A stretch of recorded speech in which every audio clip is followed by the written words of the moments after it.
What's up, everybody? If you're watching this on YouTube, this is D-Man Gaming Podcast News Week number 4. Hey, Mark's in the chat. So this is week number 4. Weird, it's zoomed in on me a little more than normal, I think, but I don't know. I can't fully tell. Or it's backwards. I don't know. Whatever. So it's a little slower, but I have a lot of, I do have I still got quite a few things on here. But one of the big things, since Isaiah's here, we'll talk about it first, even though it's last on the list, just in case. Sean, I don't know if you brought up the list or not, but the PlayStation Plus thing. No, I have not. Yeah. Look that up. Get the list on there, so we can kind of talk a little bit about it. I think it's starting with 100 games. I don't think it's starting. I know they said 700 plus was coming to it, but maybe that's not like a right away thing. I think it's just starting with 100, which ain't bad, but a lot of the PS4 and PS5 titles are stuff that are big games that most people probably own, that are like a good chunk of first party titles, some third party titles. I mean, the PlayStation 4 and 5 stuff isn't what everyone's wanting to pay for it anyways, for the most part. It's all about the classic stuff. He's pulling it up right now. Let's see here. Yeah. I mean, when it comes to the price tag, I don't know if I'm going to want to get it right away. I mean, $18 a month for the highest tier is a little pricey, you know? Whereas Game Pass, I think it's like $12 a month for the highest thing there, for the gold. Yeah. I think it's like 12 a month. So, I mean, paying almost 20 a month. I mean, it's starting with. It depends on how many games it gets monthly, you know. Of course. What tier does it dump you in if you already have it? If you already have it, you just. Isn't it just the regular tier with PlayStation 4 and 5, or just? I think it's whatever the lowest. The essential. Yeah, the essential one, whatever the lowest is, because I thought if you had PS Plus and Now, you get one of the higher tier ones. I think. If you have both together, yeah. Yeah, then I think you get. I think you get the second tier if you have both PlayStation Now and PlayStation. Shoot, Plus. I never had Now. Yeah, neither did I. Plus. I had no reason for it. For having No. PlayStation Now. Honestly, by the time I figured out what it was, I already had most of the games anyway, so Yeah. didn't really make it worth it. It says 7 people in the chat right now. That's cool. If anyone ever has any questions, by all means. Mark, what do you think of the PlayStation Premium thing? I will say one thing, that obviously the whole $34 or more demo thing, that's a good thing. The trials or whatever, 2-hour trials. Like they're giving for the premium a 2 hours worth of Horizon Forbidden West, and I think that's really cool. I mean, yeah, it's an open world game that you're going to put like 50, 60 plus hours in, but I mean, still 2 hours, you know, you get, that's a chunk of time. You get time to try out those games and stuff, you know. It's not bad. Well, because like, what happened to like just generally being able to play a demo for a game before you buy it? Yeah. You know what I'm saying? I actually made that simple fact in itself, kind of thing. I feel like is just. I don't know, like you can test out, and literally any game before you buy it, kind of thing. Nintendo still does it. Nintendo still does it. They do, They do it for a lot of their AAA titles. They did, They don't even give you a time limit. They just give you a specific demo. Like, here's a level or two or whatever. Here you go. Check this out. Right. You know? Right. So, I think even Strikers has said to have it too. It said they have a demo. That's cool. So I thought that was pretty sweet. I forgot that I had it, but my PlayStation VR bundle, when I got that, actually came with a demo disc, and I made a short on that today on YouTube, and I was like, oh my gosh, I completely forgot that this actually came with a demo physical disc, and on the back cover shows the games that came with it, and it's probably the first thing to have an actual demo disc in years. I'm surprised that there was a demo disc with PlayStation VR. I completely forgot that I had it, and then I grabbed it. I'm like, oh my gosh, wow. There's a demo disc that came with the VR bundle. That's insane, you know? Here we go. Here's Mark some of the says, titles. I mean, it is kind of pricey, but with the games they have already released, I think personally it is still worth it, especially that they will add plenty more each month. Probably, I'm just hoping that they don't treat it like the free games there most of the time. It is a bunch of random games nobody has ever heard of. Yeah, I mean, that's a good point. Sometimes PlayStation Plus, some months aren't that great, you know? No. And hopefully, I know monthly for regular PlayStation Plus, it's probably still going to be the same, where you just get a few games every month or whatever, and then you pay the second tier, which you'll get your PlayStation 4 and PlayStation 5 list of games, which is a lot of games that you're still getting. And then there's the list with the PlayStation 1, 2, 3, and PSP, which the first month, there's only one PSP game, which that's kind of weird to me. I don't even know if there's a lot of PS1 there. Sean, you said you had the list, right? I'm trying to find an actual list. I'm Okay. finding little parts of lists, but because I know for PS3 in the first month, I think the only ones that really hit were Jack and Daxter. Those games are going to be on there, which I mean that's cool.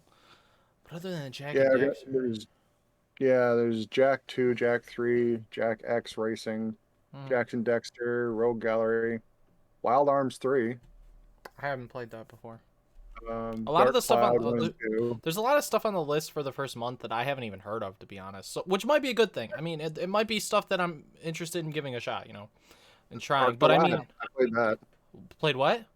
Ark the Lad. Yeah, I haven't played that either. Yeah, I had that one. I remember that big box set thing I showed you last week. Had the book and everything in it. That was the game. I gotcha. Remember to hydrate, right? I forgot to get my water. Redeem points on Twitch. Is there a limit to the games? That's what I'm trying to find out. Yeah, and that's a good question too. How many games are they actually going to add every month? Because they said it's going to be like 400 PS1 through 3 and PSP games and 300 games from PS4 and PS5. So it's like, but they're not adding it all at once. So it's like, is there going to be a limit of how much they add every month, or like how is this going to work? You know, because like some people are like, oh, this is the Game Pass killer. No, it's not at all. Microsoft knows what they're doing. Not. Game Pass is killing it. There's an Xbox. There's an Xbox thing literally next month. It's they might not have any games this year, but they might. I mean, I'm not going to say they don't just because, which we haven't talked about yet. We'll get to that, of the games that were delayed recently for Xbox. But they have a thing next month, 90 minutes long. I'm not going to say jump the gun and say they specifically definitely won't have any games coming to Xbox this year. But I don't know. We'll see. They own quite a few companies now, Xbox. So, I mean... Right. They'll have a trick up their sleeve. Yeah. As per usual.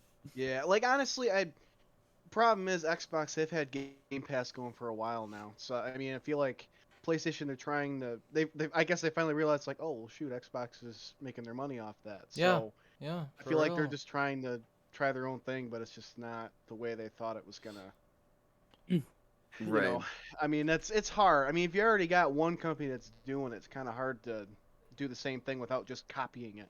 Yeah, so which they're definitely not copying it. It's just it's just hard to work around it. Yeah, and the thing is the downside of the PS5 is it's not fully backwards compatible with the PS1, 2, and 3, which was a big downer, you know, like at this point you should be able to do fully backwards compatible with your system for people to play all of the systems. With the Series X, you can do that because it's fully backwards compatible. I won't say Series S just because it's digital, obviously.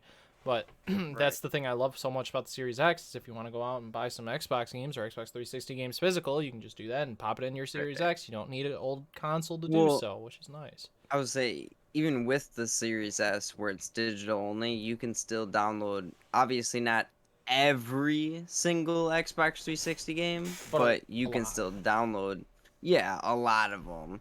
Yeah, and there's a lot. There's a lot in Game Pass. And then like which is great. I'll say even me personally, like even as far as like if you're gonna pay for say like Xbox Live Gold, I'd rather pay for just Game Pass Ultimate, where you get Yeah. the whole bundle, as opposed to like, you know what I mean? Because then you Exactly. get not only gold, but all the games, all the add-ons, all the perks, and this, that, and the other Being able to thing. And play on both PC and Xbox with the Game that's Pass. another thing, is the fact that you get not only Game Pass on Xbox, but a PC Xbox Game Pass. Which is pretty dang So you're nice. able to, yeah, exactly, get all of the same stuff on PC, which is, yeah, just that much more of a, I don't know, bonus, so to speak, kind of thing. Oh, definitely. So I don't know. It'll be interesting to see like how many people actually get this new premium or whatever within the first month, since obviously they're trying to really push out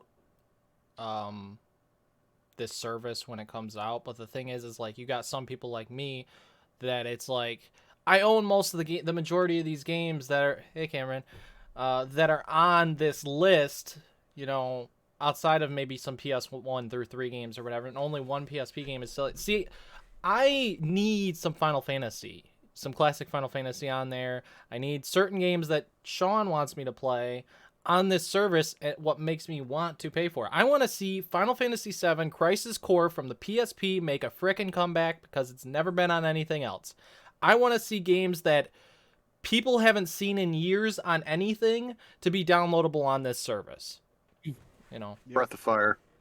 yeah, there's so many things that it's so hard to get a hold of, or games that are like so many years old that are so like $200 or $150 to buy these games that I want on this service. Just anything that's expensive and that's a gem I want to see on this PlayStation Premium Plus service thing. Sure.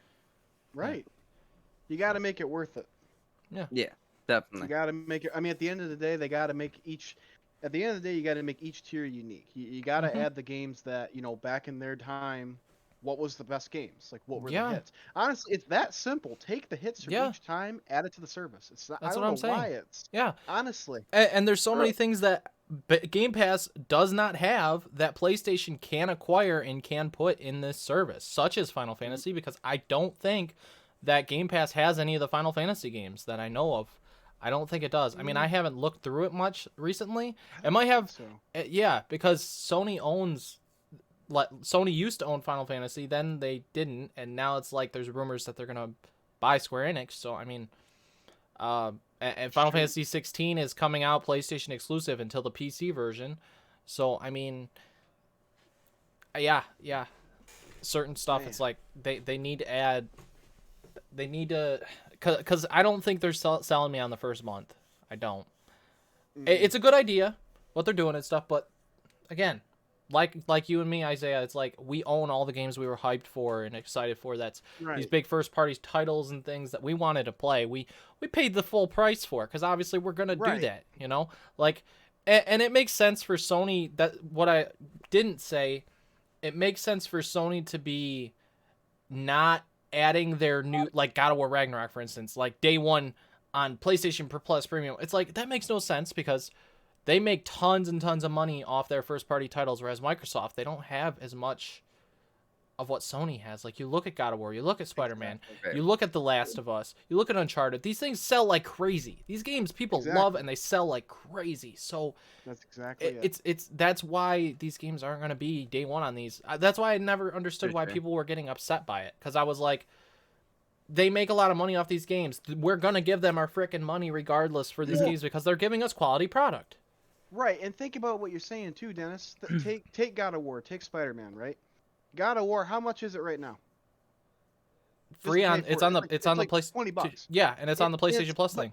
And even if you don't have PlayStation Plus, people are like, "Oh, well, I don't want to get a subscription." It's $20 to buy the game right now, when it was usually $60 when it came out. Of course. So even Spider-Man, I think that was $60 to start. Yeah. You get the game of the year for almost $30 to $40. So yeah. You can get that and Miles. You can get that and Miles for like 40 together or something, you know? Right, exactly. Or That's why I'm like, even if you don't want to get it day one, the price is gonna drop, and they still make their money. So it's gonna happen. Well, it's even, I was saying, me, like from personal experience, as far as like the Game Pass, like as far as a new game, it'll come out kind of thing, and I'll just think, instead of blowing $60, screw it, I'll just wait till it comes out on the Game Pass. Exactly. You know what I mean? Or like the Forza is like the day it dropped, there was midnight release. If you had Game Pass, it could immediately download the new Forza, like 5 or 4 or whatever the newest one was, that night, like midnight release. Yeah. So it's like, and Microsoft well, has. shit, I'm gonna buy the Game Pass so I can get that. You know what I mean? And I think, Instead of blowing the everybody knows 60, that whatever. technically Microsoft does have more money than Sony does.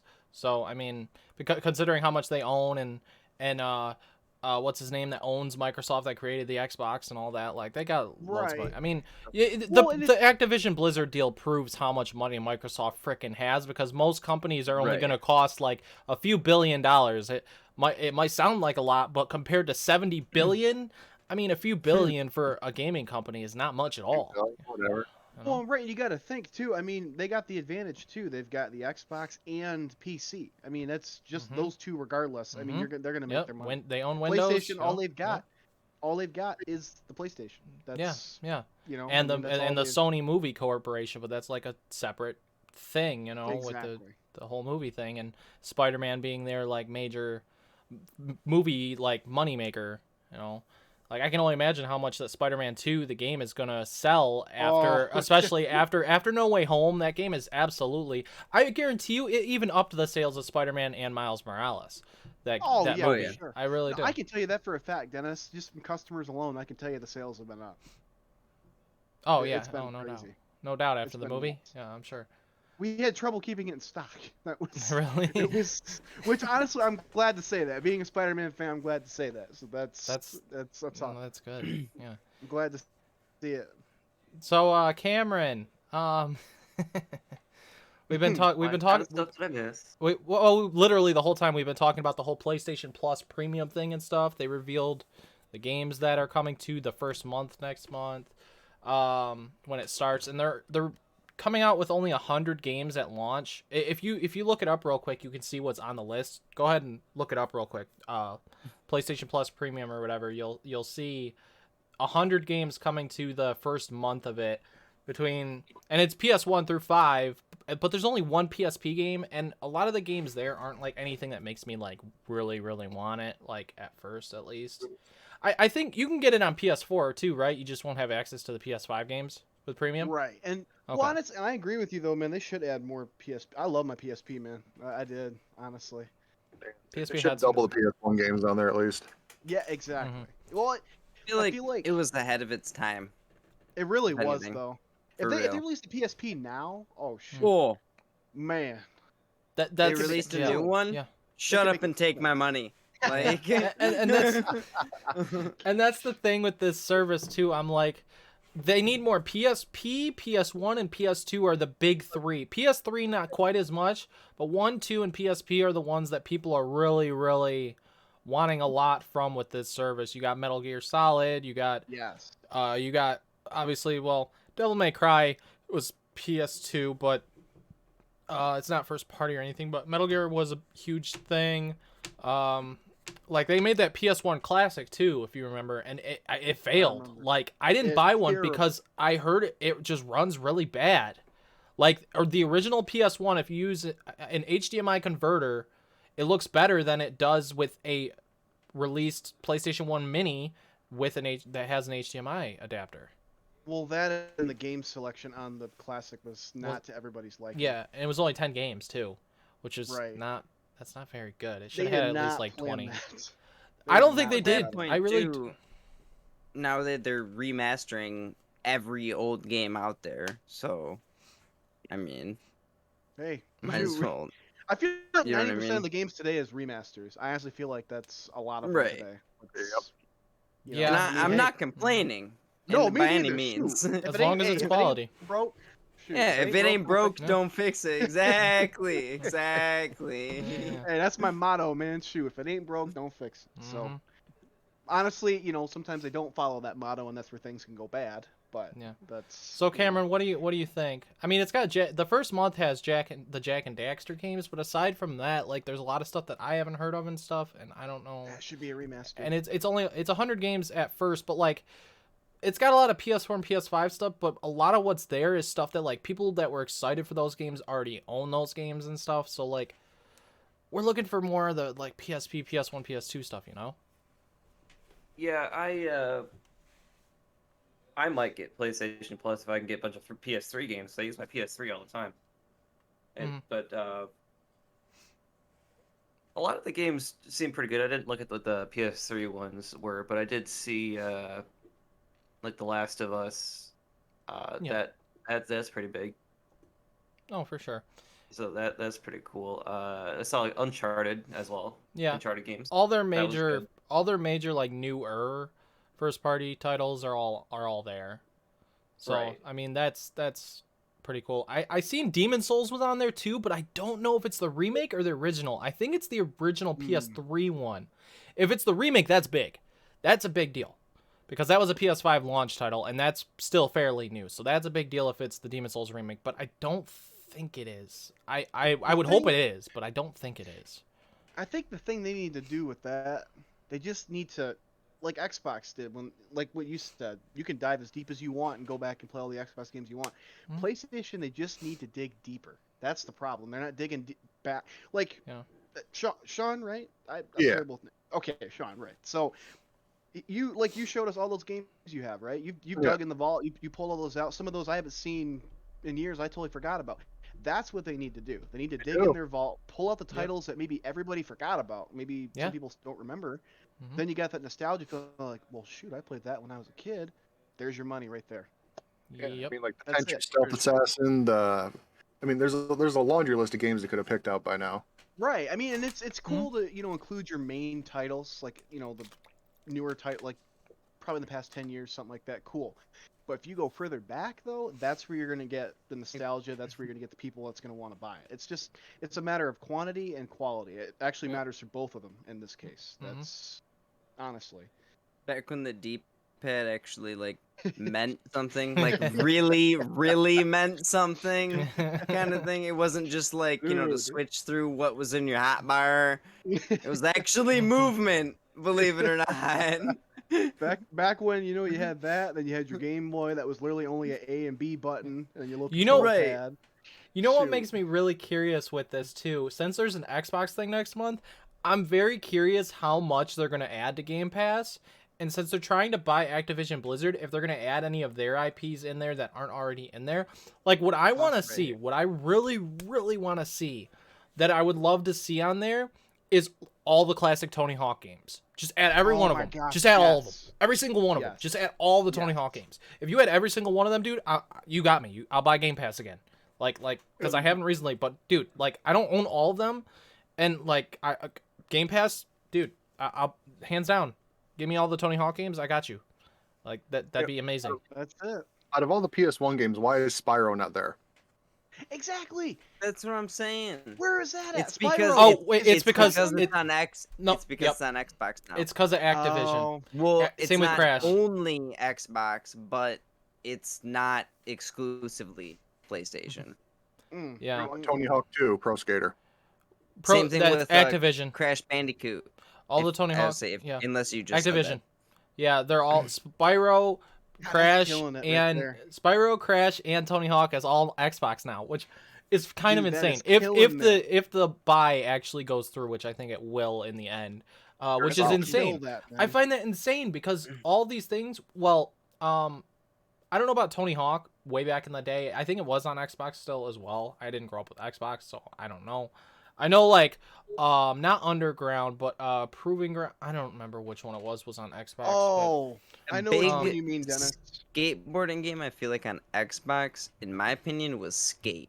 Well, yeah, that's when it really hit hard. Oh, absolutely. Kind of thing. Which it was also on PS3 as well. So, right. And when it comes to Skate, I'm so curious.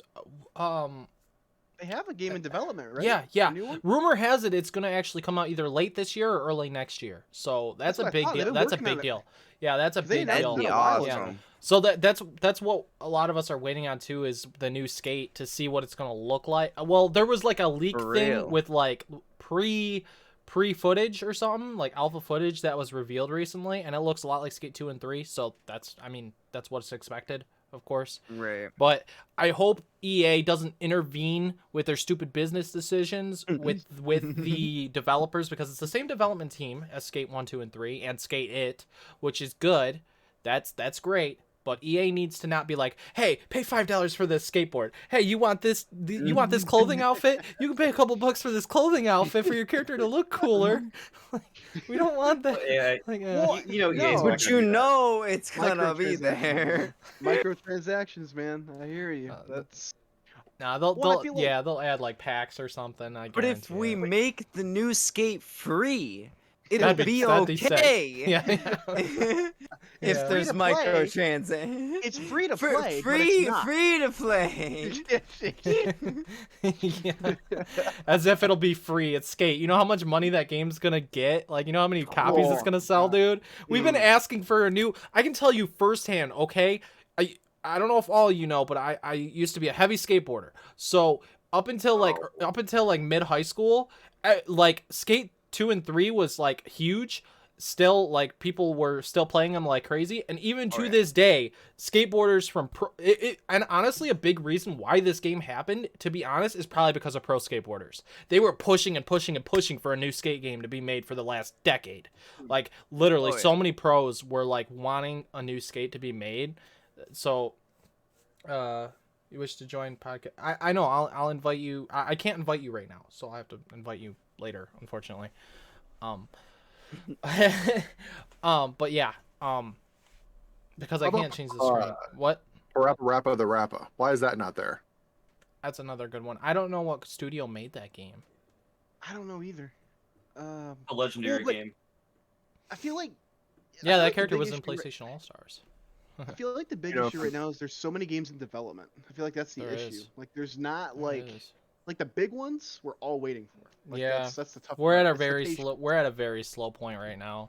That's why I said since June is the big gaming Christmas, essentially.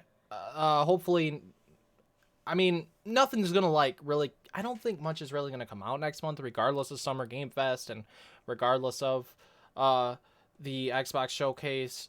But I think the second half of the year is gonna get kind of crazy and a lot better. Cause Oh yeah. I mean, we know Forspoken, we know God of War Ragnarok, we know Nintendo's got like Splatoon 3, Xenoblade Chronicles 3, maybe Bayonetta 3, but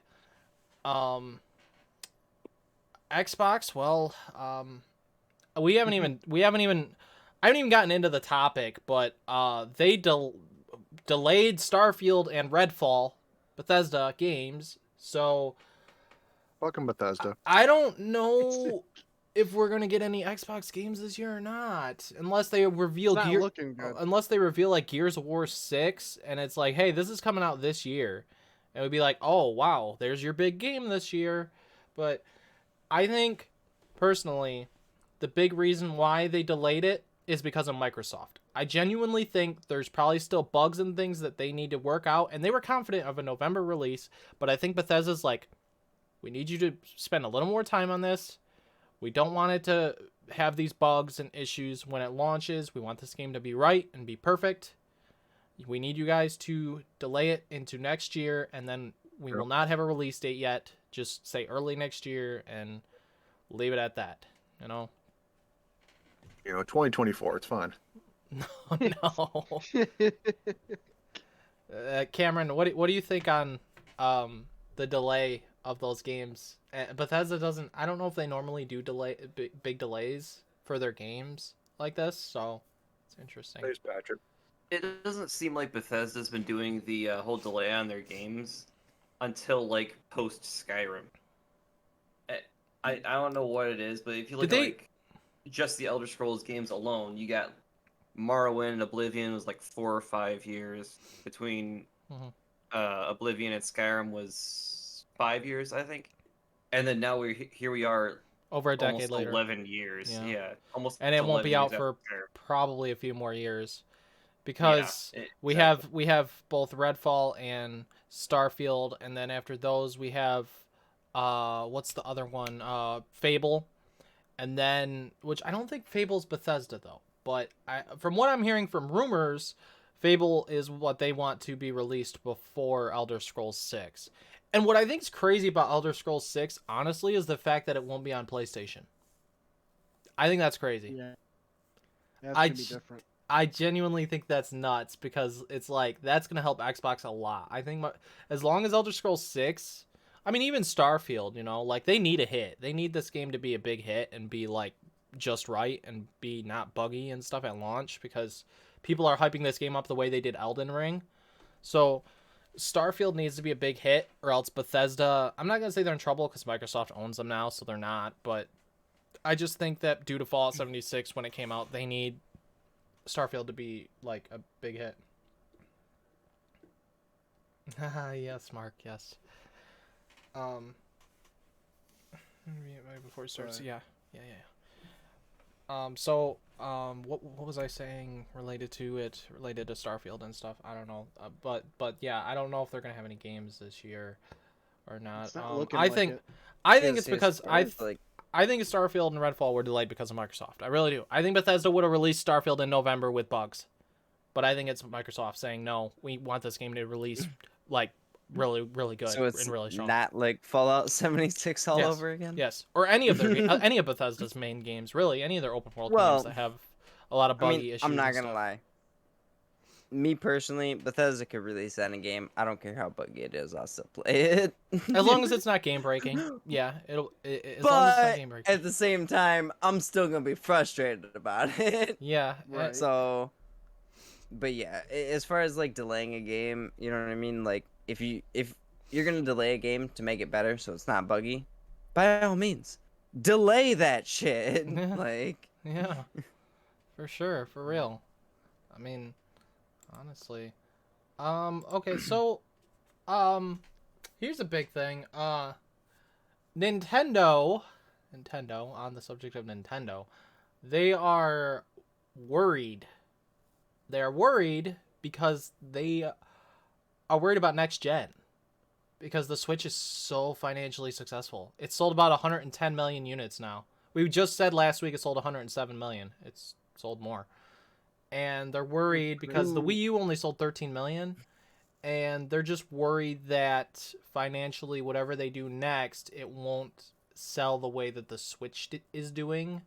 Because this is now, aside from the DS, it's their best-selling console, right? Excluding handhelds. Two of my closest friends literally just this past weekend went and both bought Switches. It's crazy, man. And I've been wanting one for like a while now. Like, yeah, people are still buying. So I could only imagine. There's so many games, like There are. both not even just the third party support. There's so many first party games on there. So it's like I haven't touched it in 8 months, but I got it. Mm-hmm. That's funny. I play mine enough. But financially they're worried. Well, especially with Wii Sports. Or not Wii. I keep calling it Switch Wii Sports. Yeah. Switch Sports. Same. Same thing, honestly. At this point, The remastered Wii Sports, if you will. it's really awesome. You know what I mean? How it just came out. Like, I mean, I was even showing my mom. I was like, because she even loved that. You know what I mean? All Wii my whole Sports when it family was on the loves Wii. The same thing here. Mm-hmm. So I was even like, you know, they just came out with freaking Switch Sports. Like, you know, it's, you know, And it's funny because same the thing, game, but better. it's funny because the game is still lacking content, and yet it's selling so much still. It's selling so well just because of the nostalgia of Wii Sports and all that. So now it's like, oh my gosh, we got a new one finally. So it's like it's just it's selling like crazy, you know. Then again, there it is. That's Nintendo's strength, nostalgia. It is That's one their of their strength. strengths, yeah, and that's the thing with PlayStation, with this whole premium PlayStation Plus thing. They need to bring people in for nostalgia purposes and stuff, to where people don't need freaking emulators to play dang games, you know. Right. And another thing I want to say too is they almost shut down the PlayStation 3 and the PlayStation Vita stores.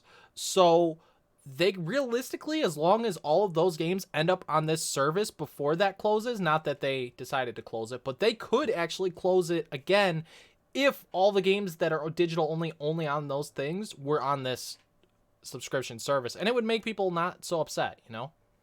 Right. And Right, same, I mean, I still think that's disgusting. There was a tick on me. That's cool. Yeah. There was one on me this morning too. It's kind of ridiculous right now. kind of ticking me off. That's why I don't live out in the woods. Bonus. But yeah, I feel like as far as like PlayStation, they either gotta go like, as far as to drag people in, like super nostalgia, like the old classics kind of thing, or the newest of the new, like you were talking about as far as God of War and stuff like that. Yeah. Because that's what'll really, you know what I mean, drag all of everybody in to want to have it, buy it, you know what I mean, kind of thing. Yeah. So yeah, Nintendo. There's also rumors with Nintendo that when they do, well, first off, the Switch might have another 5 years. I think they want it to be a 10-year console, which makes complete sense. Absolutely does. It's doing well on its own. Yeah. So there's rumors that when they do another, not another Switch, but a next generation console in the future, that they'll make it backwards compatible with the Switch, which, that pretty much probably is a must, to be honest. Yeah, that's kind of a must. What else?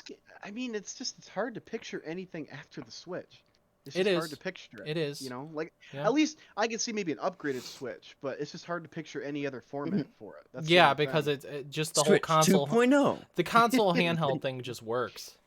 It absolutely works so well. Hey, it's like we said before, right? If it ain't broke, don't fix it. So Yep. It's broke. It needs to be fixed. And I feel like that's the other thing though about as far as the Nintendo Switch, the fact that it can be one, a handheld console, and then two, you can put it on a screen in TV. Yep. It's you know what I mean, like versatile kind of thing. It's more convenient. Yeah, for sure. And like you know, obviously an Xbox, like you don't have a handheld Xbox, you don't have a handheld PlayStation, so like that in itself. There's the Steam Deck at least, kinda... but it's true, still different. True. But it's I guess that's a PC though, technically. Right. I mean, it could be an Xbox like since Xbox is on PC, but right, kind of get, you know what I mean, all of what you need. But I mean, as far as I guess technically anything for that, you know, as far as the other consoles. Cameron, what do you think they should do? I know he's racing. I can see it too, man. Too. Oh, geez, his wheels just moving out. Wait, sorry, what were we talking about now? I got distracted just. Nintendo and the whole Switch thing, and. I think they should definitely continue it. I think it's a great idea. I mean, because. But even after like 10 years or so with the Switch, even if they do an upgraded one, they'll eventually have to move on and do something new as their actual next gen kind of thing. So it's like, what do they do? You know? Right. Yeah. Unless you build some kind of master system, but. Yeah, I don't know. Plays discs and cartridges, I guess, but I mean that's kind of crazy. But that'd be insane. Right? In my honest opinion, whenever Nintendo releases their next console, I believe their next console will most likely be a VR type of thing, or something similar. They could add VR, yeah. They could. It might be a thing that they do. That they do just a regular kind of Switch type of thing, but they also implement VR as a new deal. So I don't know. It's interesting. Whatever they do, it'll be backwards compatible with the Switch, though. Yeah, it's got to be. Yeah, if they're gonna keep that. It's like aside years. from the Switch, because it was a new thing with cartridges, they've always done some form of backwards compatibility. With the Wii U, they did for the Wii. With the Wii, they did for the GameCube, and before GameCube, it wasn't backwards compatible because we're going old school then. But once discs happened, they continued to do the backwards compatibility thing. So it makes sense after the Switch to make it backwards compatible with the Switch and so on and so forth in some kind of way, just so, because they even said something about they don't want to lose people. They don't want to lose the success they're getting from their fans and everything with the Switch, and they want that success to roll over to whatever they do next, and they're worried that they'll lose people. So yeah, right, honestly, that's like their best, as long as they don't repeat the Wii U, then yeah, what but there. But I do have to head out though, guys. I gotta head. It's all good, Isaiah. I'm glad you came by. Yeah, no, of course, guys, of course. It's always a pleasure. So, but yeah, hopefully see you next week. Oh yeah, of course. We still love it. Have a good rest of your podcast. All right. Thanks for having me, guys. See you, Isaiah. See you guys. Yeah. All right. So the Godzilla vs Kong Call of Duty event, kind of dumb. I didn't play it or anything. I don't know if any of you did, but it's. I've seen clips that were absolutely ridiculous. As far as I know. I just watched a little bit of Dr. Disrespect play it, and he didn't do it for very long because he said it was just stupid. It was just, you shoot Godzilla, you shoot King Kong, nothing happens. They don't fight each other. Like, I don't know. It wasn't anything. Grasping at straws for money. Yeah, right. It could have been. It could have been better, to say the least. So I don't know. Cameron's over there racing, usual. There was leaks of images for a new Silent Hill game, so that's interesting. Oh, I haven't really played sure. Silent Hill just because I'm not big on scary type games. But I mean, I know a feel lot that. of people. I know a lot of people who love Silent Hill, so Yeah, you don't hear movies either. I wish they would release PT. PC version of it. PT. PT. PT. It's PT. Yeah, the Silent Hill PT. Have you ever seen the demo for it? Mm-mm. Oh wait, you're talking about that canceled one? Is that what you're talking about? Yes, the canceled one. Okay, yeah, there was a Silent Hill game that looked really good, and people thought it looked awesome, and then it was canceled, and it had some kind of footage. It was the stupidest decision to cancel that. Everyone was so excited about it. I was excited about it. I would have instantly bought it, and then it's just like, yep. Not cancel that. Never mind. Shoot a Duncan. Fun fact: that weird ghost lady in the game files, it shows that it's always that weird ghost lady is always rendered exactly behind your character. So even though you can't see it, that's still there. Nice. Behind your character. It's awesome. Interesting. Huh. Yeah, so that's cool that they're making a new one. I mean, I'm not a Silent Hill person, but from the images I've seen, it looked like it could be something cool. So, I mean, that's always cool. I still get to finish the Resident Evils. Oh yeah, I didn't mention for this, real. that there's rumors that we're gonna get a Gears of War collection the same way that they did the Master Chief collection, which that's pretty cool if that were to be the case. I don't know if it'd just be 1 through 5 or if they'd add like the side weird ones or whatever that they've done, but that'd be cool if they I feel like that's the way to do it now with like collections and stuff. Because like I feel like even Mass Effect, they released recently the Legendary Edition you could get. It was all 3 of them like completely remastered and this, that, and the other thing, whatever. And yeah. Same thing with like the Master Chief collection, and like if you have like a good series of games like that, that's a solid collection. I feel like it's definitely worth it. You know what I mean? Remastering and you know getting that whole series together. For sure. Yeah, collections are definitely like I'd even love if they did a new God of War collection with the new one included, because they did one with all the old ones, but if they did one with the new one, that'd be cool too, But I don't know. That's up to Sony to do that kind of stuff. They haven't done any actually no, they did that new Uncharted thing, but that just came with 4 and the Lost Legacy, which is kind of lame because I got the Nathan Drake collection with 1 through 3, and then I got 4 when it came out, and then Lost Legacy is cool. But the new PS5 version was just 4 and Lost Legacy, so I was like, I don't know. It might end up on the PlayStation Premium thing at some point anyways, so whatever. I mean, that's cool. Oh, it's too bad Isaiah's gone, because I was gonna... Oh, I forgot about this one, man. I guess Spider-Man PlayStation fans want Spider-Man 2 to have a crafting system where you can craft your own suits. And that'd be such a neat concept, such a cool concept to add that in there, Nice. For sure. Any sort of like cosmetic and or like crafting personalization type deal, as far as like any sort of game like that, just I don't know, makes it that much more intriguing. At least for me personally. I love my customization, especially when it comes to definitely. my character. Like, if I can customize it, you know what I mean, head to toe, 100% the way I want or whatever, I'm all about that for sure. Indeed. Even if it's just a little thing, like, Yeah. you know, like you said, like just like a suit change or something, like as simple as that, it just makes it that much more like, you know, I got this suit, my buddy rocks this suit on his playthrough, kind of thing. You know, it just makes it a little bit more different. How much money for the dude with the bread and glasses to dump milk on his head? Oh my gosh, Sean. How much money would it cost you to dump milk on your head? Hmm. I was just agreeing, plus Marky keeps messaging me. What'd you say at first? I was just agreeing about the cosmetic stuff, and Oh yeah. making all our own is. Yeah, Marky he wants to join the party.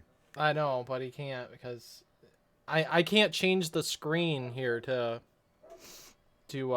invite him in. There's nothing I can do. It has to be before podcast. There's nothing I can do, you know.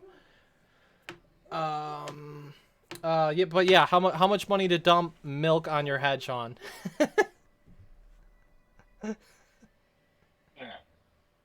I don't know.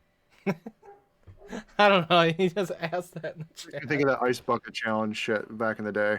Oh jeez, yeah. Oh God, that was cold. Oh, you did Very it? cold. Yeah, I was nominated by someone at my work, and I had to do it. Yeah. Everybody was doing I nominated my boss.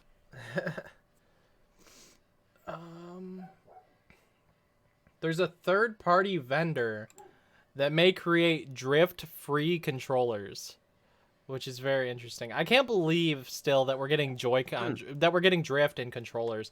People, not only the Joy-Cons from Nintendo, but people even are with the PS5 controllers. Like, it's crazy. I mean, I haven't. Sean the goat. What now? Personally, I drop my controller probably way more than I should. Because I have the horrible freaking habit of setting it on my lap, and I'll go and stand up, and then it just freaking launches kind of thing. Yeah. And it'll always land face down right on the joysticks. And then a second later, I'll be playing a game, and my freaking character is like wanting to stray freaking, you know, every way or run sideways, and I'm like, son of a, yeah.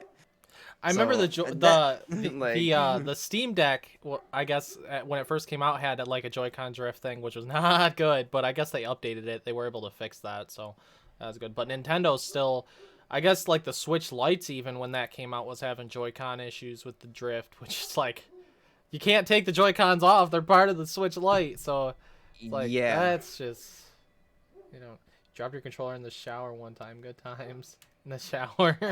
Why did you have your controller in the shower? That's the real question. You got a TV in the shower? Just gaming it up. I mean, hey. The gaming never stops. Shit. I wish. Most ultimate gamer in the world. Sean, yeah, probably for real. shouldn't be touching your joystick in your shower. Oh my gosh. When I say I'm grinding rank, I mean I'm being serious. Yeah, clearly. But yeah, I think Joy-Con drift is ridiculous, and I don't know how they can't get it right. Hopefully with the next Switch or whatever. Hopefully with like the next Switch, they end up getting rid of managing to not have Joy-Con drift if they come out with like new Joy-Cons with their new Switch Pro or whatever it'll be. Got to get silver on Rocket League somehow. Rocket League. Gotcha. Fortnite adds Robocop. So, you know. Oh. They're constantly adding everything. Of course. Okay, wait. Robocop? Yeah. Of all people, Oh, how many, realistically thinking, how many Fortnite players actually know who the fuck Robocop is? Literally like 2. That's a yeah. It's trash. Like, It's trash. Connor, thanks for the follow. me Dude. personally, I barely even seen the movies, so I can only imagine. Like, I have the trilogy. The first two are good. The third one's not very good. And the reboots, meh. Our friend Marky bought the box set like 2 years ago. He still hasn't watched them yet. Yeah, Mark. 2 years ago. Bought the trilogy, still hasn't watched. Well, That's probably hilarious. still sealed even, I bet. Still got the plastic wrap on it. The But, original tag. Well, then watch the movie, Marky. I won't call you out. Yeah. Mark, you can join us next week, maybe. But Fortnite, they need some things still for me to be able to play. They need some Square Enix characters. They need some Final Fantasy or Kingdom Hearts in there, and they got me.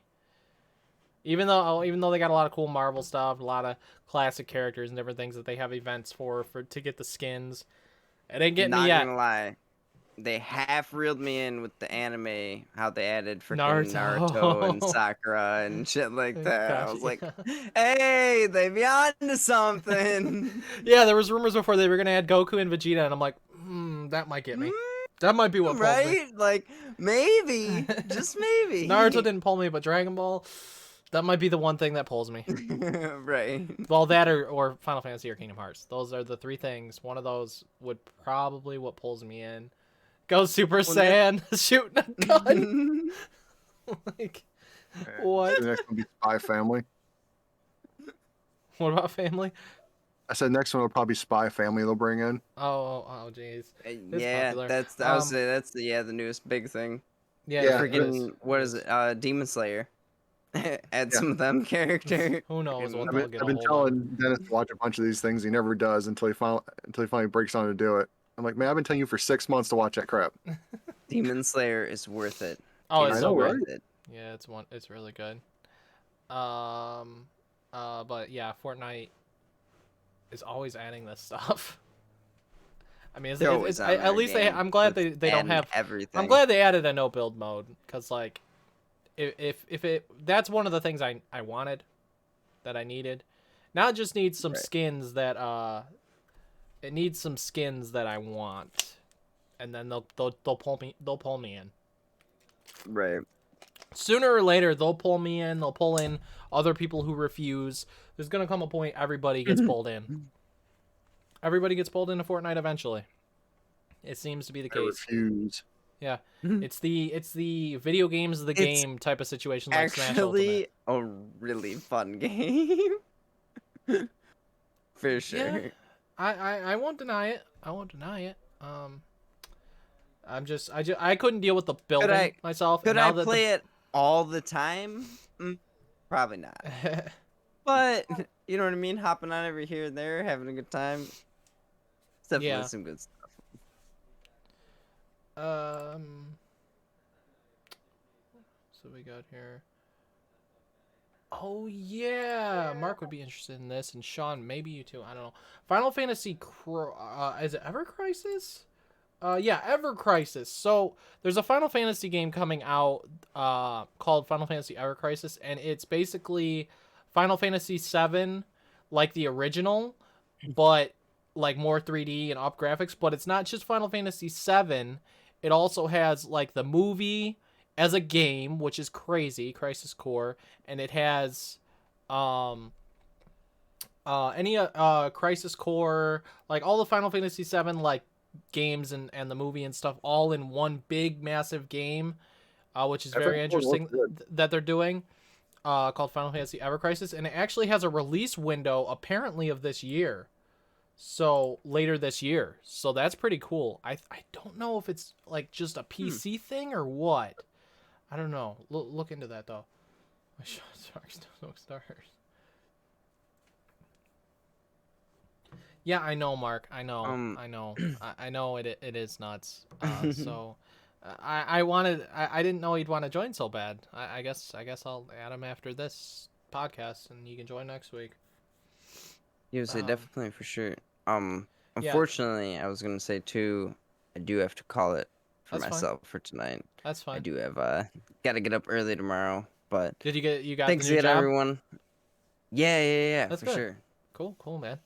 All right, yeah. I'll hopefully see you a little bit next week. But yeah, I would say thanks for catching up on the gaming news. Hope the rest of the podcast goes amazing. Thanks again, everyone too, for coming by the stream. And yeah, I'll put your links and in the if description. you're watching it on YouTube, but, He's hope Yoshi you all have a live great on night. on Twitch. Purple Dinosaur. Bye bye. See you, Sheldon. And then there were 3. There would be 4, but stupid me did. I didn't know Mark would want to like join in and stuff, but that's okay. He's in the chat. Next week he can join us. Heck, Phil even said that he'd join. So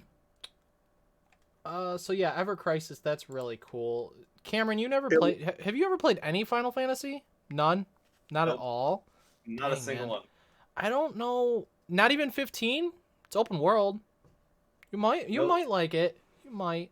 I don't want to say 7 I mean, remake because it's try more it. linear, but 15 is on Game Pass, I think, and it's on even on the PlayStation Plus premium thing. Not premium, but the trash. Venom Blast. Thanks so much for the follow, dude. Appreciate that. This thing looks like Final Fantasy VII if they smoothed out all the graphics. Yeah, that's essentially what Ever Crisis is. So, pretty neat. Give it a shot. Yeah, for sure. Sean, go ahead and put the links in the comment section again one more time, in case they want to check out the if they're like just joining in or whatever, they can check out the earlier section of the podcast on YouTube after I upload it, or the later section or whatever if they want to.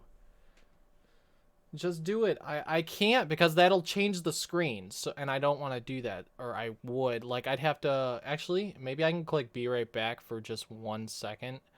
Yeah, And, I'd say that's probably okay. a good idea. Yeah. I can click that real quick, and I think I can get. Oh wait, no, I can just invite people right from here. Shoot. I figured you could. Yeah, I'll just copy it and send it. Shoot, I don't know if it'll.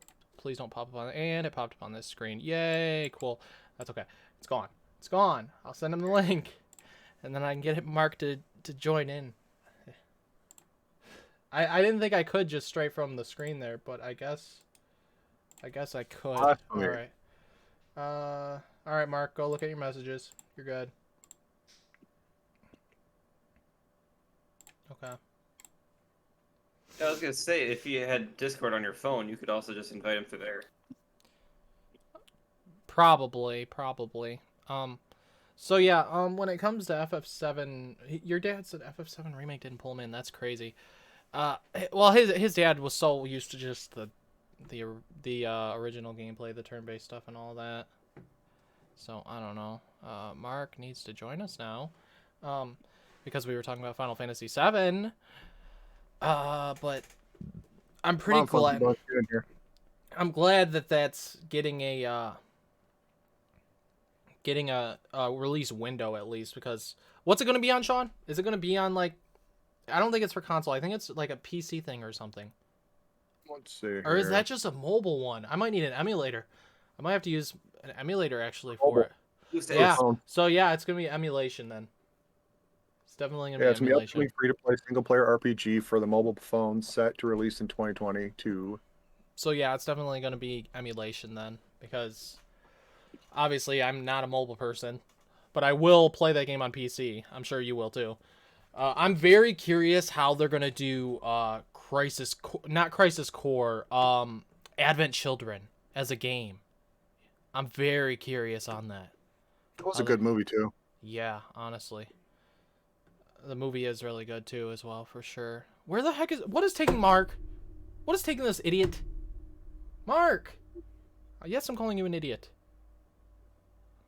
I literally sent him the link to join the server, and then all he's got to do is click the podcast chat. Unless he has something not set up right. I don't know. That's possible. Do you think his window would at least show up in there or something? Oh, something cool. What's up? Someone recreated a scene from God of War as a comic book. I don't know if it's like an official thing, but it looks like a classic comic book. You know, ones that like is a little discolored, has some scrapes on the edges, and the very corner, like there's all them wedges. You know, like an old, really old, bad condition looking comic book. Yeah, someone like the like end credits scene type thing when you see Kratos and Atreus, and then you see Thor, but you only see his hammer, and in the background you see them in front of the house. It's that as a cover, as an old style comic book cover. I don't think they made an actual like comic out of it, but some fan made an art version of that, which is super cool. Thought that was neat. Oh, well, there he is. I know he doesn't have a camera, but I don't think he does. But that don't matter. You're muted there, Funky Bunch. He's muted right now. Doesn't say. I gotta actually run to the bathroom here in a second, but I figured I'd wait till Mark gets in here and he can add to the conversation, you know. But he's muted. You're muted. Why would you join if you're still muted? You gotta know what you're doing, right, Sean? Indeed. Like, honestly. Check Know what all you're your stuff there. Yeah. Mark, it shows he's not muted. So Marky Just can't hear him. can talk to you about video games. I Can hear you guys hear me? Yeah, now we hear there you. are. Okay. Okay. I don't have a camera at the moment. That's fine. That don't matter. What the hell? Mark, add on to the conversation on Final Fantasy or whatever real quick. I'm gonna run to the bathroom. I don't normally do Okay. this during podcasts, but I have to. So yeah, I'll No, be right that's back. Honestly, it genuinely sounds really nuts. I'm like super hyped about that. I genuinely didn't hear anything about it, so that's something I'm definitely hyped for this year. Especially with like who knows what's gonna happen with the part 2 of the remake. So honestly, I'm super excited for it. I need to look more into it now because now I'm definitely intrigued. Well, the Ever Crisis will be on your phone unless you can emulate it for your computer, possibly. Oh, it's a mobile game? Yeah, apparently it's gonna be a mobile game. Oh, I mean that wouldn't be bad. No, it won't be bad at all. No, I just struggle with playing mobile games because I struggle to like get involved when it comes to mobile games. So it generally just kind of depends. But I feel like if it was something like that, then it would be something that I'd be interested in. I don't play Clash of Clans personally, but yeah. I don't either. I played it for like 2 seconds when it was when it was super hyped, and then I just kind of got bored. I don't know. I don't like the play style of it personally. So What was happening? Oh, we're Now- talking about other video games here as well. I got Yeah. you. Yeah, what were you saying? I know, Mark, you were saying some stuff about PlayStation Plus Premium. I know that, like I said, Crisis Core was like something that, if that came back, that'd be nuts. oh yeah, that definitely would be something that I would want back, 100%. I mean, there's stuff. Gosh, what was it? Cameron said there was some stuff that would get him to, I think, get it. Maybe. Cameron, what was it? Like, what games did you want to see from classic PlayStation on Premium? On this whole subscription service thing. There was some Can't stuff. remember what I said. Yeah, Gamers just having fun racing, man. I am, but damn, I can't remember. I would buy PlayStation Plus if they would add MotorStorm as one of those games. Dude, MotorStorm. MotorStorm. I haven't played Forgot that. about that, that. dude. Alright, I'll be right back. All good. Watch, he probably is gonna grab his copy or something. Dude, I completely forgot about MotorStorm, bro. That game was awesome. Oh, by the way, Mark's here, so this is good. Elden Ring had a Star Wars reference. Did it really? Yeah, Elden Ring actually had a Star Wars reference. So, the reference is actually Sean, you know where you fight the first Godskin, the like heavy set one in that church. After that, there's the lava area. Oh, there you go. Low Storm. Nice. It is nuts. I hadn't played that before. I know it's crazy. You guys all apparently have. Okay. But I think there's it was the launch title for the PS3. Sorry to interrupt, but I think it was one of Okay. the launch titles. 'Cause I remember getting that like right. I think I remember as a kid, my parents got it for me for Christmas, and I'm pretty sure that was one of the games it came with. I could be wrong. Maybe. I'm not sure. yeah, I don't know. The Last of Us. Yes. But yeah, in Elden Ring, there's a spot in the lava area. There's a spot where someone put down a sign that says, "Behold, high spot, therefore give up." Which is a have background. yeah, which is That the is reference. wonderful. The reference for Obi-Wan and Anakin in Dude, that Elden is Ring. wonderful. It's like that's fantastic. He's just looking through all of his like PS3 games right now. Dude, I have an entire tote underneath my bed of nothing but PS2 and 3 games. That's That's awesome. nuts. By the way, Dennis, I have a weird question. I don't know if any of you guys would know. Could I technically connect my PlayStation camera to my PC and use that as a camera? Yeah. Yeah, He can. technically, I think you can. Yeah, Fuck you it, might let be me able, go you might grab be it. able to. I'll go grab it. I'll be back in a second. By Give it all a shot. means. Why not? Yeah, what the heck? Cameron, what all you got? I think I see Red Dead Redemption. I don't know. I see the red. I see. No. I seen red. I swear. Yeah. These Oh, are the red okay. games. Oh, Midnight okay. Club Los Angeles, Minecraft PlayStation 3 edition, God of War 3, which I have not even played. That's such a good game, Uh, man. I've beaten all the gods of war.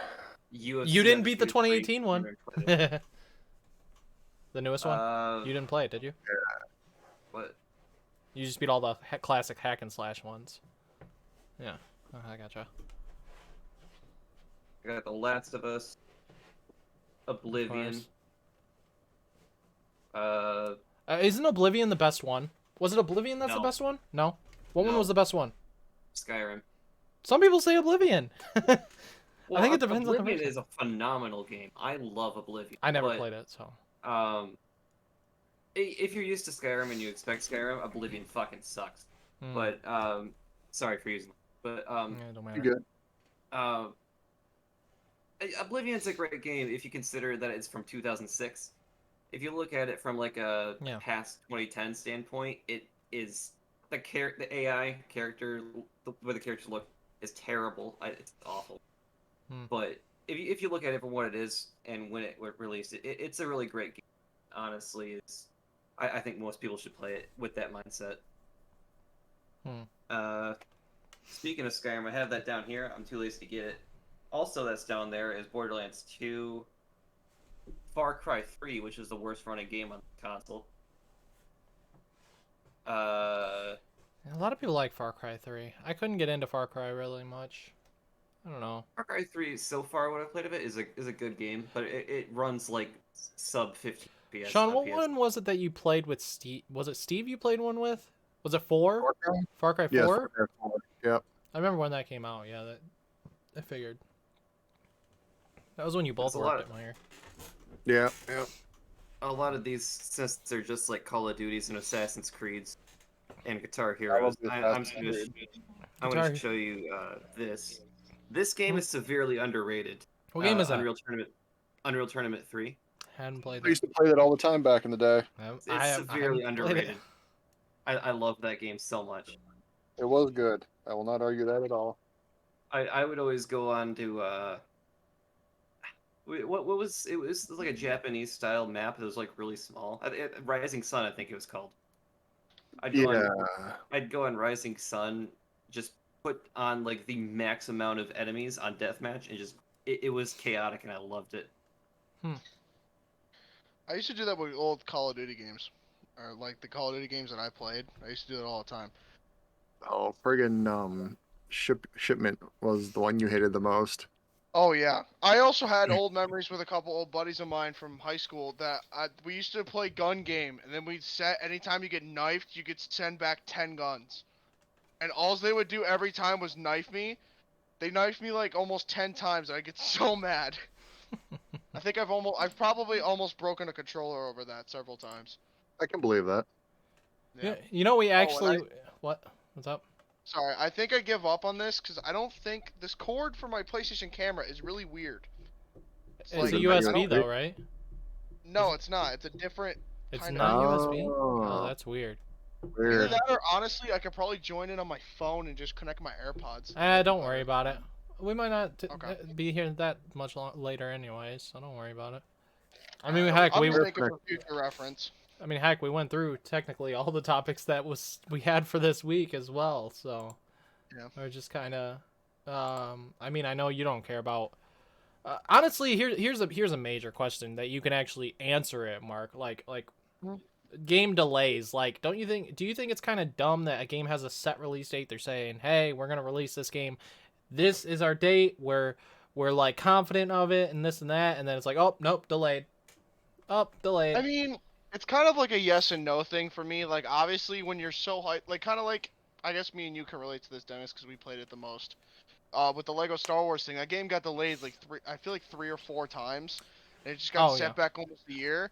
But like, but if they have if they already have a release date, that's when it's ridiculous. If they don't have a release date, that's fine. Like Breath of the Wild 2 didn't have a date. They were saying it'll come out later in 2022, and then it got delayed to 2023, but it never had an official date. So if a game doesn't have a date, then it's not. I don't think it's that. I think it's fine. But if a game has a date and they're like, hey, this game is releasing at this time, this day, we're confident it's gonna release, then delay. Yeah. I mean, that's fair.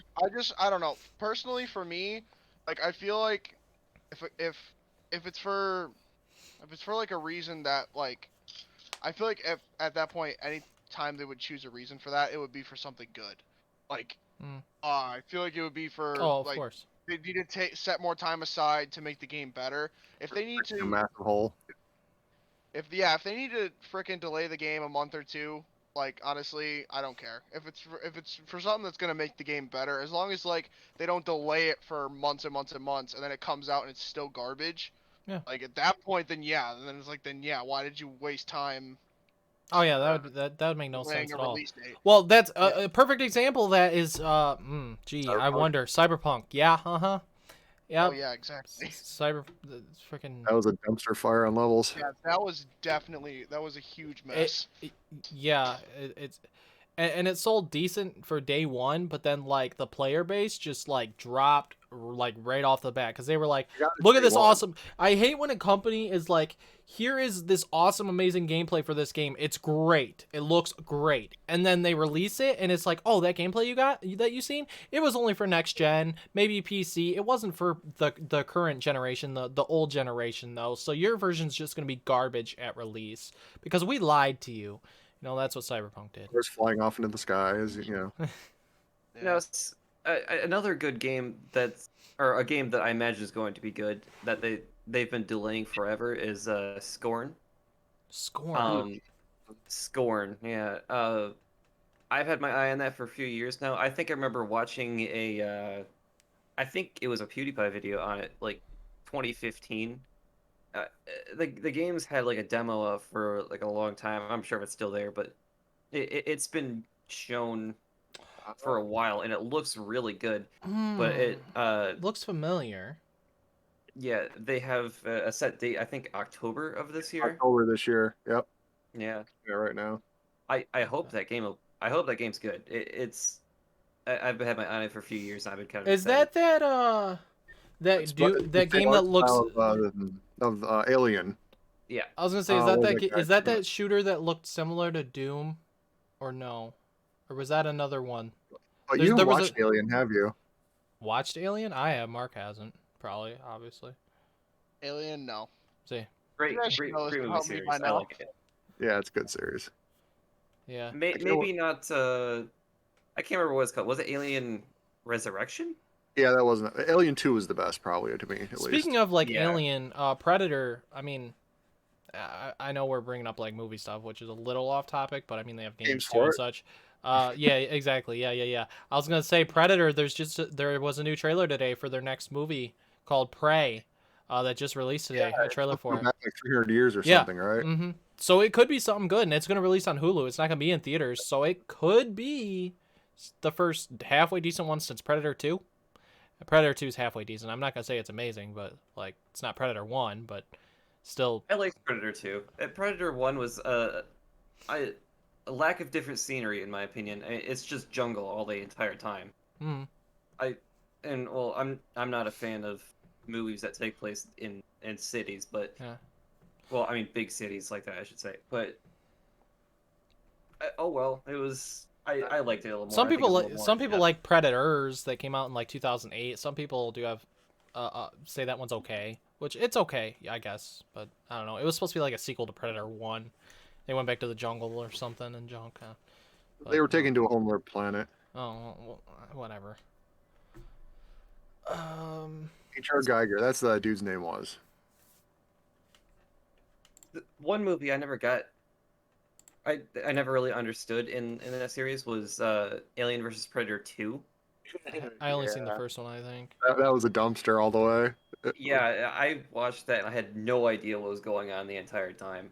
Yeah. I really want to see a new Predator game, like so bad that's not like Hunting Grounds. Like the game had such a neat concept and it made sense for what it was trying to do, but like it just was not. It fell short, man. That game. And then they added Arnold to it, Arnold Schwarzenegger, and literally you could say his lines in it, and you could just spam his lines. Get to the chopper, get to the chopper. Like you could just keep spamming it. I didn't even play the game. I watched some people play it, and I watched a review on it and stuff, and it's like, oh, I've seen enough on it, and it just wasn't. And even I don't know if Mark, if you got it, but I know a few of our friends did or something, and they played it, and they didn't play it for very long. Wait, what game?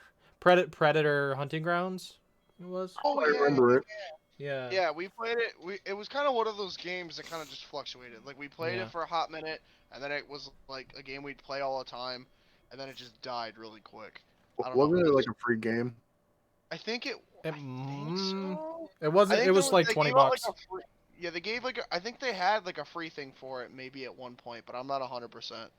But I know it was like really cheap, and it was around the time where I just started buying games just to buy games. It was just one of those Yeah. games that kind of. Cameron, you know how many games that Mark owns that he has never played Wait. before? Dude has like 100 Wait. games he hasn't played on his PlayStation Wait. digitally. Dennis, I will verify this. Let's see this. I will go to my PlayStation right now and I will check. I think I have. Last I checked, He has I at think I least have- 50 that he I think I hasn't have, played. like, That he doesn't 200 play. games in my collection, and I cycle through like only maybe 5 to 10 games. Well, let me check. I'm turning my PlayStation on. I want to check. Cameron, this. he literally has a Nickelodeon racing game that he thought he would play with friends, and it never happened. That he bought and Well, never nobody touched. bought it. Nobody bought it. So I figured too, like maybe for like parties and stuff, maybe. But And like, it never I happened. don't know. It just never happened. And plus, like I'm not. Everyone just comfortable goes take straight my to Mario PlayStation Kart. Out of my room. I don't feel comfortable to take my PlayStation. Oh, out me of either. My My PlayStation 5 stays where it is. The 5 definitely Yeah. stays where it is. And my room's not huge. My collection has a total of 237 games. And Okay. I probably I've probably played maybe 20 of them. Maybe. Or I would actually no, I'll give myself a little bit of credit. I think I've played 50 of them at least once. Okay, so to one up you there, Mark. On my Steam, I have 453 games. Oh my gosh. Christ. And my to finish list of the games, I'd say probably like an eighth of those games I've already played in like consoles. I just got it on PC. But my to finish list is 189 games. Oh, God. Jeez. Okay, so Cameron's with me then. Cameron's around. I my don't have level. much of a backlog. I have over 100 games in my PC, but I've played most of them. Most of That's them a are lot. beating a lot of them and stuff. Yeah. I don't have like a backlog like that. Yeah, I have a problem. I had a big problem. I've cut that problem out, but I had a really big problem where I just like I'd seen a game that like everybody else it's been like super popular. Oh, And so then, Elden like, it Ring. would go- it So would you're go saying on you to want to that. play Elden Ring, right? You want to play Elden Ring, Mark? No, Yes, no. you want to play Yeah, Elden he Ring. was Like I said, wall. that game comes with an additional $150 charge for 2 controllers, because I know for a fact I will at least break 2. Mm-hmm. In I've the broken first like so many 3 controllers hours. over just playing NHL or like Rocket League or COD. It's just nuts. Just that, and I feel like Elden Ring and like those From Software games are designed to be challenging. So it's almost like, in a way, like obviously it's not their driving point, but it's almost like a design game to make you mad because Yeah, they're it is. designed to More or less. challenge you. Yeah. So I feel like I would just lose my mind. Elden Ring is one of their easier ones, though, even though it can be hard. It's just only due to the fact that you can leave the area and come back because it's open world, whereas their other games were just straight up linear. And that's Elden Ring's plus side, and that's what got a lot more people into Elden Ring, was because it's an open world and you're not forced to stay at one boss or one linear area to grind levels before this boss, or when you die to a boss, you have to run all the way back to the boss, which takes you 5 minutes, which is absolutely ridiculous, and Elden Ring doesn't have that, which made the game better and more popular and made more people into the game. Hi, there's a cat. And I heard too that for like oh, cute little cat. I heard for like the first time in like forever, for once there was a new best-selling video game in the last 12 months, and it was Elden Ring. Yep. Like it finally dethroned Call of Duty, because like Call of Duty was like the most popular game, that popular games, like their games have been the most popular, releases for the last I don't even know how long, but I've seen something about it that Elden Ring finally like took down COD as like or dethroned COD as like the king of like the releases of the year. I think Modern Warfare 2 probably will do pretty well, only because it's Modern Warfare 2, which people wanted that actually last year. And and we're not getting a Call of Duty next year, which is good. Very good, actually. Oh, so, yeah, 100%. So, if they do it every... They're finally listening to their freaking communities. Yeah, if they do it every 2 years, it won't be, like, half-baked every time, you know? So maybe... I have confidence in Modern Warfare 2 that it could be something good, and the story in the first one was also good. So it might be a game I end up buying, shockingly. But if I buy it, I'm going to buy it on PC because, you know, dang well, it's going to end up being 300, 400 gigs or some nonsense at some point. And it'll likely be cross-platform because that's how the majority of the past has been. So it will. If they were intelligent, they'd do that. Yeah. Oh yeah, exactly. Yeah, we do. I mean, I feel like it's a thing with Call of Duty. I swear, it's like no matter what, they get people to buy it because there's so many loyal fans to just the franchise itself. Like Vanguard, I genuinely I had a decent time playing it, but it got boring after a while. And it was actually like my best COD game. I think there was a time with either Cold War or Vanguard though that some of the fans were fighting back actually, saying how lazy that they were doing things and need to really go back to not having it every year. Big letdown. Oh, no doubt. I feel like Cold War was a big letdown because Cold War I could not stand. Modern Warfare was the last one I played. I had my dad buy it. Yeah, Modern Warfare was a bright spot of the past few years, honestly. Yeah, even Angry Joe, it was on his top 10 list for best games of 2019, and he hadn't had a Call of Duty game on his top 10 list for best games of the year since, well, way before that. Way before that. Yeah. And did I play that one? Yeah.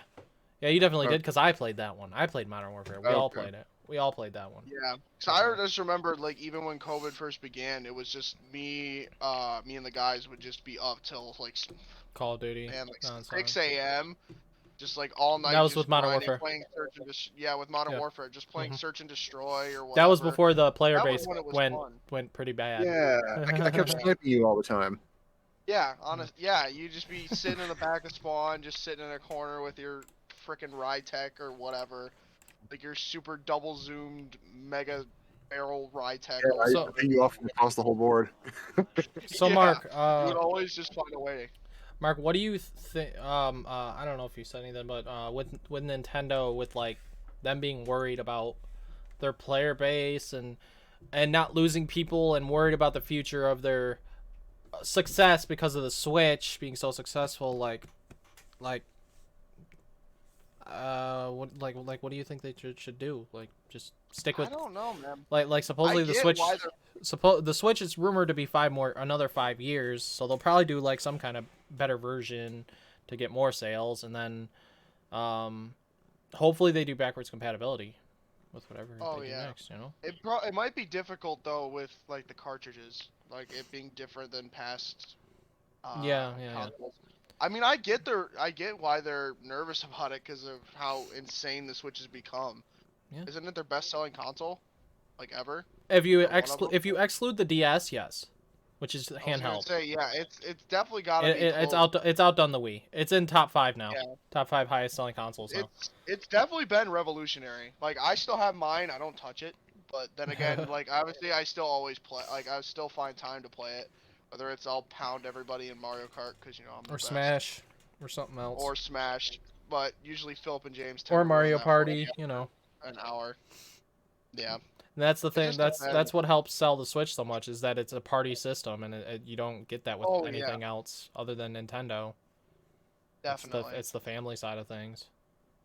I would say probably throw in a chat system, upgrade the processing and graphics and everything. Yes. Stay with the same kind of layout what they have right now. Yep. But also make it more backwards compatible for older shit too. You can hook it up to it. Which I don't know if they'll go that route because they have the Nintendo Switch Online service, which has NES, has Super NES, has N64, has Sega Genesis, and rumor has that they're going to be doing Game Boy as well for the Nintendo Online service. So if they go that route, then yeah.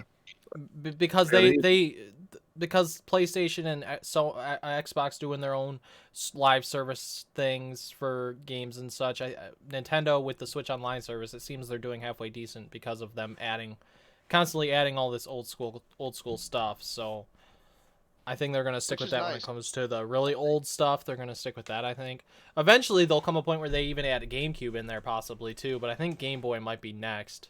But I think that's something I definitely would like to see, because like I feel like the Game Boy era, I there's a lot. Live in it, there's hundreds there's so many of games. popular games. Like there's Mario Kart Double Dash, there's Smash Melee. Oh, GameCube. There's so many games from GameCube that like were revolutionary towards that console. Like I feel like even like in recent times, like even though Smash I feel like has somewhat died down. At least I haven't heard much about it.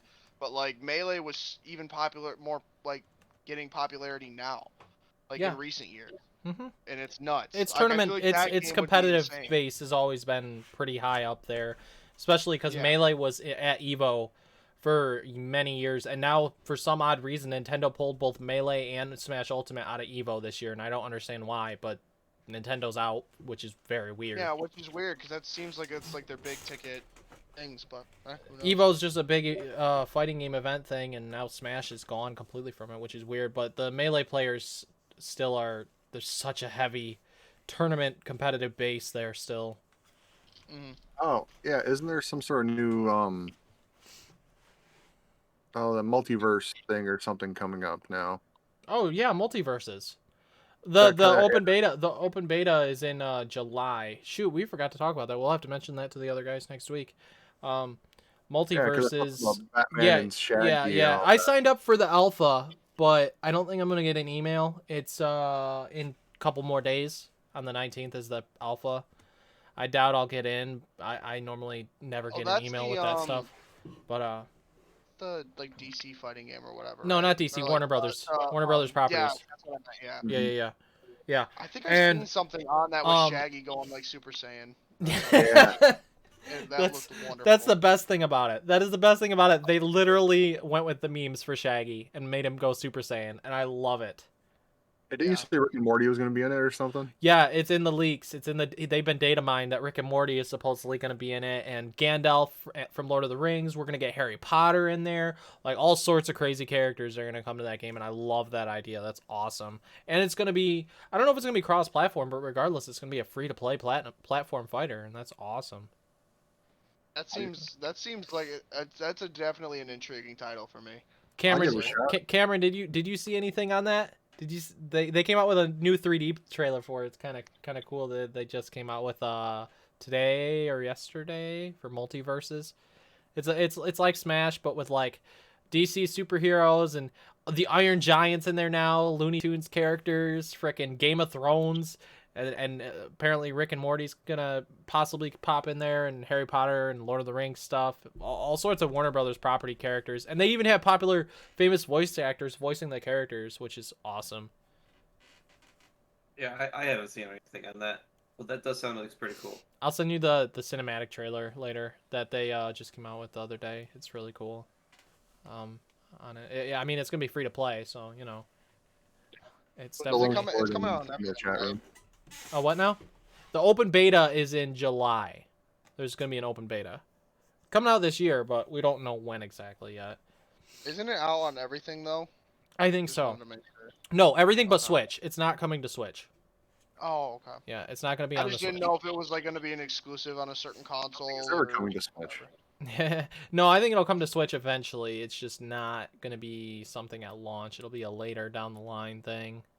It probably will because like Mortal Kombat 11 came to the Switch, which is a Warner Brothers thing. So I think eventually Multiverses is probably planned for the Switch. But the thing is like for games to come to the Switch, even if it's a digital only thing, like I feel like it's harder to develop games specifically for the Switch because they have to dub down like graphically how the game works and stuff, and it's just different with Nintendo versus everything else when it comes to making games and putting them on a specific thing to run correctly.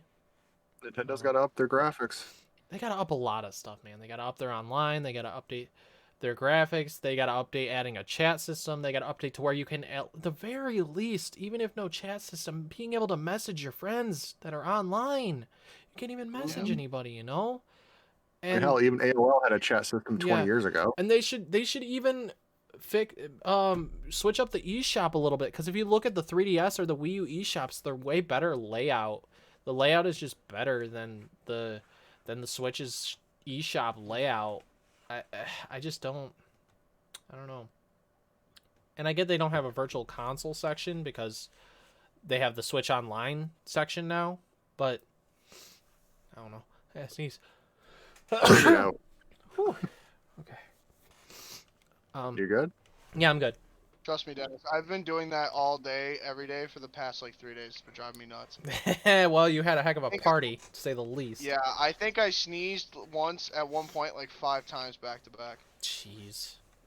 It was not fun. But yeah, Multiverse is gonna be fun, man. I can't wait to see more on it, and more characters. I'm intrigued for it. I feel like that's a game a lot of the guys will get into. I think a lot of people are gonna play it, man, just because it being free. Will get into it really intensely because you know how they are, especially with Smash. Yeah, with it being free, everybody's gonna be playing it when it comes out. Like, it's gonna be so fun, and it's not like it's gonna just be, hey, fight online with your friends. There's actual modes and stuff. Like, I'm pretty sure, and the voice acting, it's like, that's awesome. They got Kevin Conroy as Batman. They got what's her name to play voice our Harley Quinn. They got a lot of famous. They got like all the correct voice actors for all the characters. I don't know who's voicing Superman, but like Iron Giant, well, he sounds exactly like he did in the movie. The Looney Tunes characters, all the characters in the cinematic, they all sound how they should, and that's the downside to Nick All-Star Brawl. I know the game's not dead. It's actually coming back with more characters and stuff, but no voice acting, not many modes, should have items. And the thing is like, yeah, Multiverses doesn't have items, but some of the movesets for certain characters make it look like, in a way, like there's items, even though there's not. And even when the characters die, there's like specific animations on like the sides or the up area, wherever they fall and die. There's like sound effects and like these things that come on screen. It's like, whoa, this game's really popping out, bringing it to life. Whereas Nick All-Star Brawl, man, it's like a $30 title or $40 title or something, and it's like no voice acting, no, it's missing so much, dude. Voice acting would be huge for that game. I understand they had a budget, but the game should have released at the very least at $20, and it didn't. And I haven't played it in a long time, and it's a good game, but it's just... That's why I didn't get it, because it was just too... I feel like it was just too much money. Yeah, it didn't have... too pricey, not enough content. And that's the downside to some games out there. Too pricey and not enough content.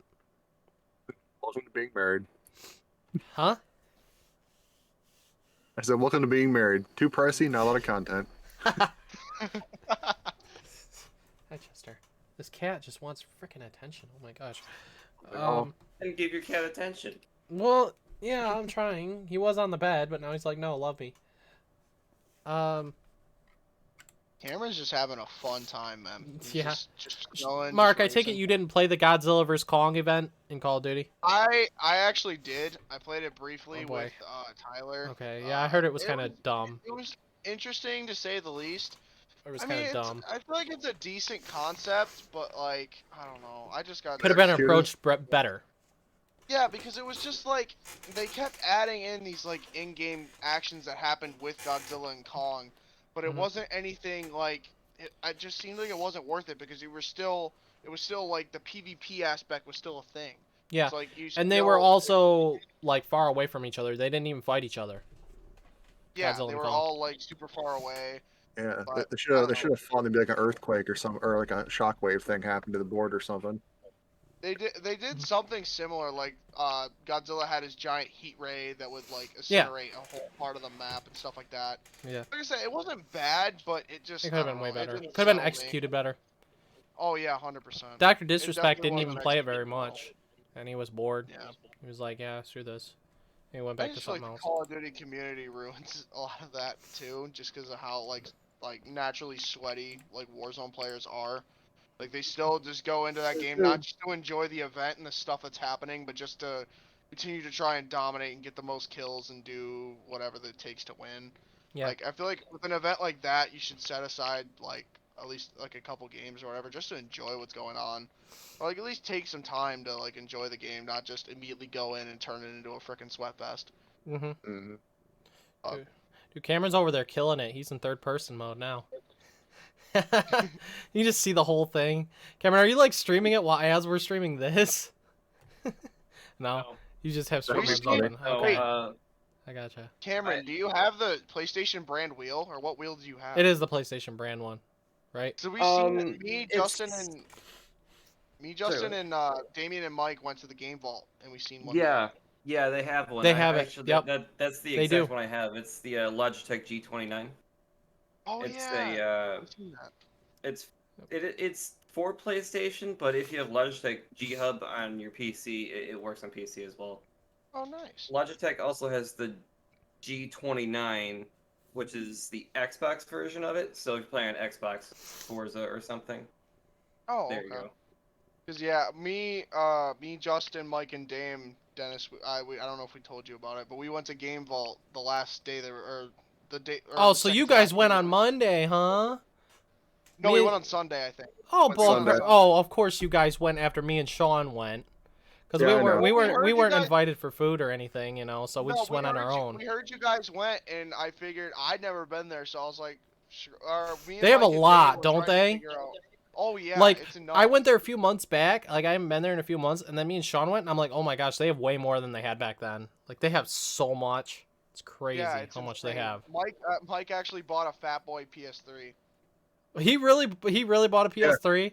Wow. Yeah, he bought a Fat Boy PS3 there. Wow. Yeah, he bought the that's Fat cool. Boy PS3. He got a controller, and he got Modern Warfare 2 for it for like $2, and it was all like Nice. $86. Oh, that's I think, in cool. total for all three. So. Yeah. Do but they have original PlayStations there? They did have think they PlayStation do. ones. Yep. How much does it cost? I think they were around They're like 100. I'll say I'm 100 not to sure. 200, I think. No, 100 That's to not 120 too bad. or something. It's like 100 to 125, something like that. Definitely under Alright. 150 for sure. Okay, because I was thinking about getting an original PlayStation because of sorry, I'm gonna go grab it. I'll show you why I want an original Okay. PlayStation. Oh, okay. But yeah, it's I have nuts. one And then somewhere. I know Sean sent me a bunch of like the Red Wings memorabilia and stuff that they had. I went and looked at that. I'm broke, so I didn't really get to buy anything. Yeah. So, but that's definitely a place like obviously when I start working again, I want to go to like actually spend course. some money. Yeah. That place. Every time I it's go got a there. lot of- I swear, every time I go there, I spend almost $100 or around $100. That's why I don't Dude, go there's there so much so stuff much. There. It's hard not to. Yeah. Yeah. Yeah. When I you was have just when you shocked have when you Damien have the could money, it is hard not to. You know, Yeah. because there's so many, such a big like game collection, and oh, that's nice. Doom. The original PlayStation. PlayStation Doom. That's beautiful. nice. Inbox. That's awesome. Yeah, it does work on the PS3 because the PS3 works with PS1 and certain models work with the PS2. But I've played it. It's terrible to play. I hate playing it because of the controls. I wish they would port the PlayStation version of Doom to PC because the PlayStation port has Doom 1 and 2 combined plus an extra couple other levels, and it's altered in different ways, and the music is different and lighting. So this is a much more like horror type of game, like closer to Doom 64, as opposed to like classic Doom. And also on topic of Doom, not for PlayStation, for PC, but a mod CD for Doom. Interesting. Dude, Cameron, I don't know if you remember, but me, you, and Logan, I think one day at work just spent like almost a whole receiving shift. We were all talking about like different Doom soundtracks. I think you and Doom Logan were soundtracks are the talking about best. it. Yeah, I was talking about how I remember when I first played Doom 2016, I was blown away. Like the beginning of the game, bro, like me even too. the beginning of the game, like as soon as he hits the elevator and starts going down, and then he with the shotgun going with the music, like I was like, oh, this is gonna be insane. It was yeah, like, the first time I played Doom 2016 was it was a special moment. That's when I became a Doom fan with Doom 2016. Same Before actually. That was the first one that I had played. So yeah. I had really never want to played get any into other it. ones. That's another game series I really want to get into. Man, I gotta find motivation to play these games. I had too many in my catalog. I think I actually have one of the Doom games in my catalog somewhere that I haven't touched. And Dennis, Probably the Doom more 2016. you keep bringing it up, I think it's Doom 2016. Probably yes. I think. Because that was a really cheap one.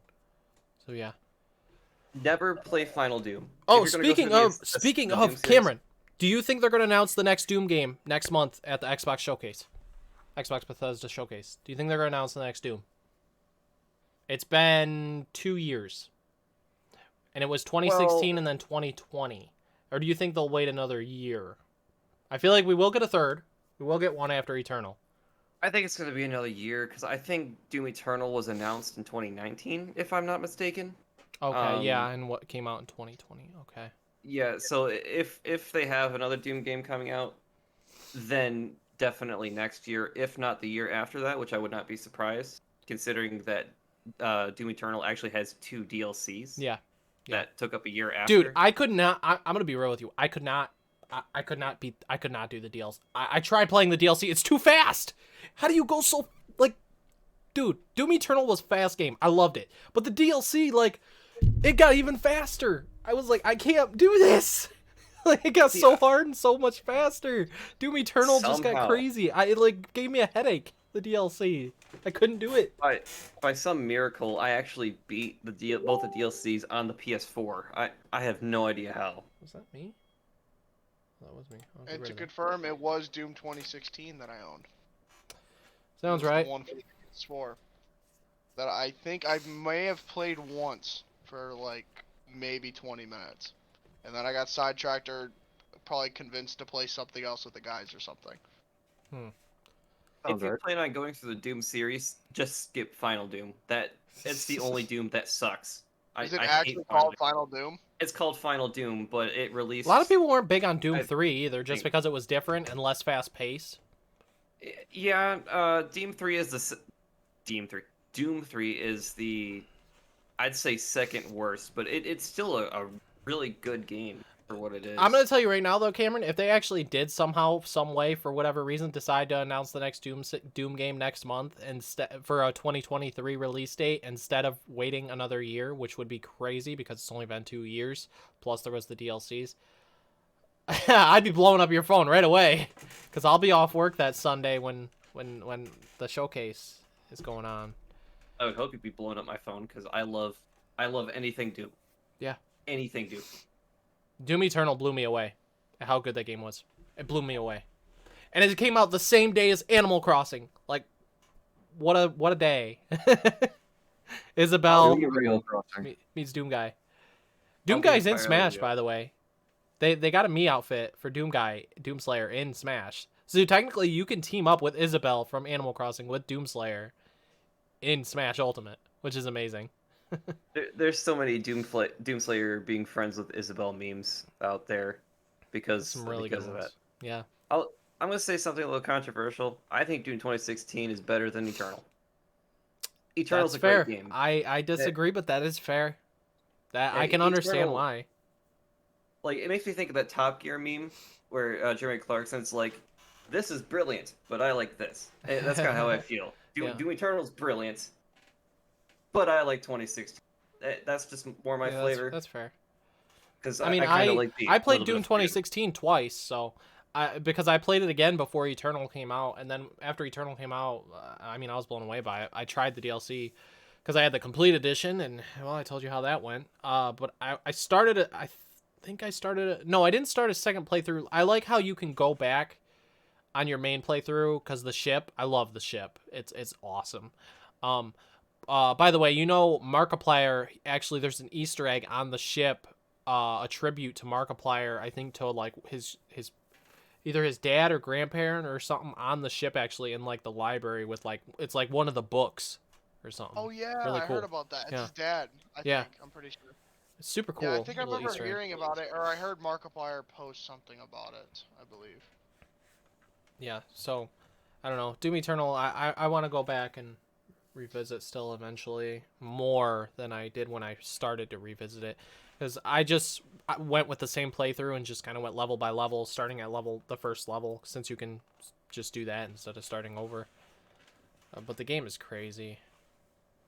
See, the thing that I don't like about Doom Eternal, I mean, I love Doom Eternal, don't get me wrong. The thing I don't like about it as much as 2016 is I feel like it built on the Doom universe too much too quickly.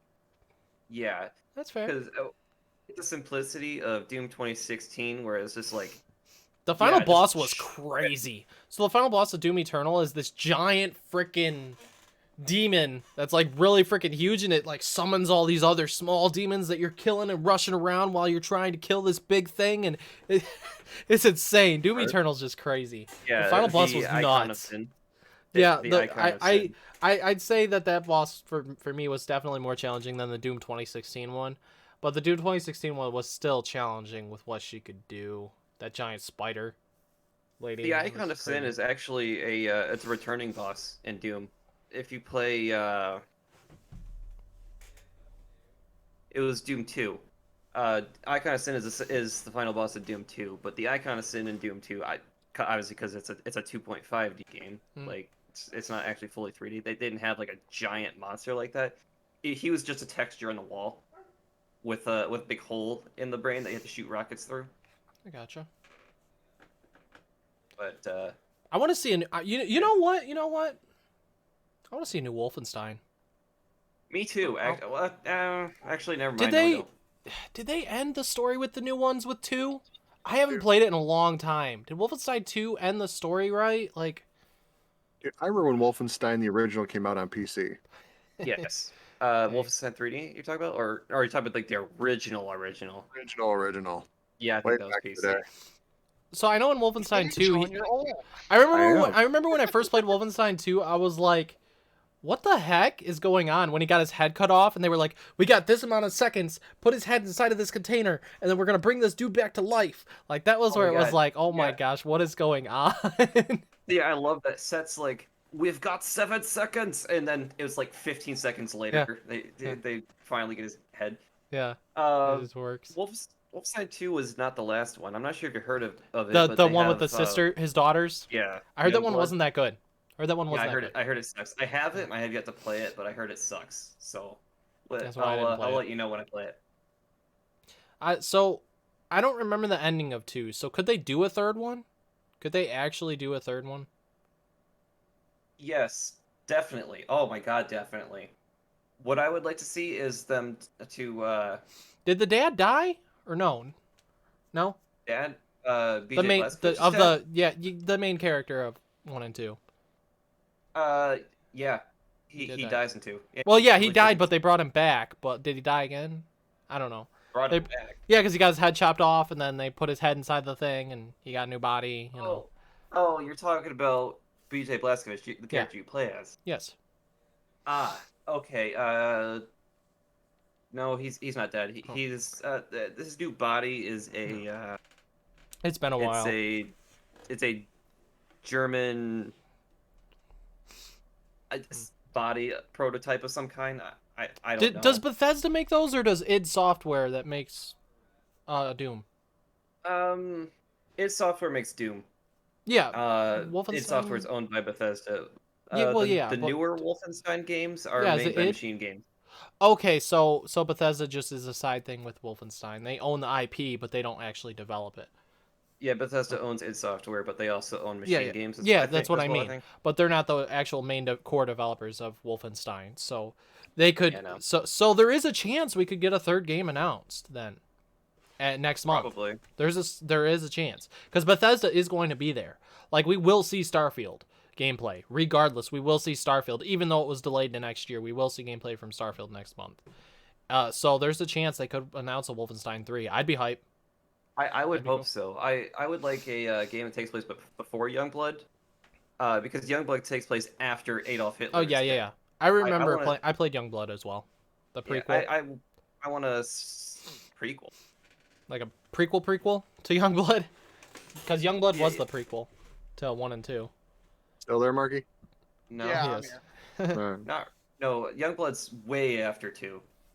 Way after. Oh, I like 2. how Sean's got. Is that Wolfenstein in the background? Yep. Wolfenstein 3D. He's got Wolfenstein. Nice. You should pull up Spear of Destiny.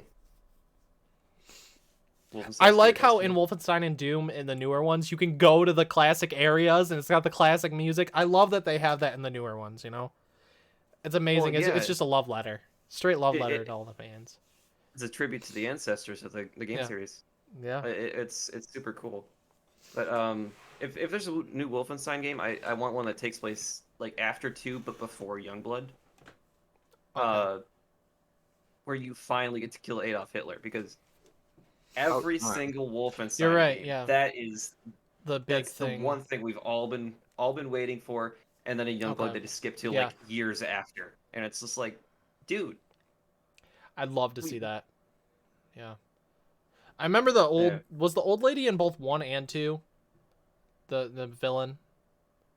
I remember we like messed up her jaw at some point or something. It was like half off her face. Frau Engel, yeah. Yeah, she's in 2. Both 1 and 2.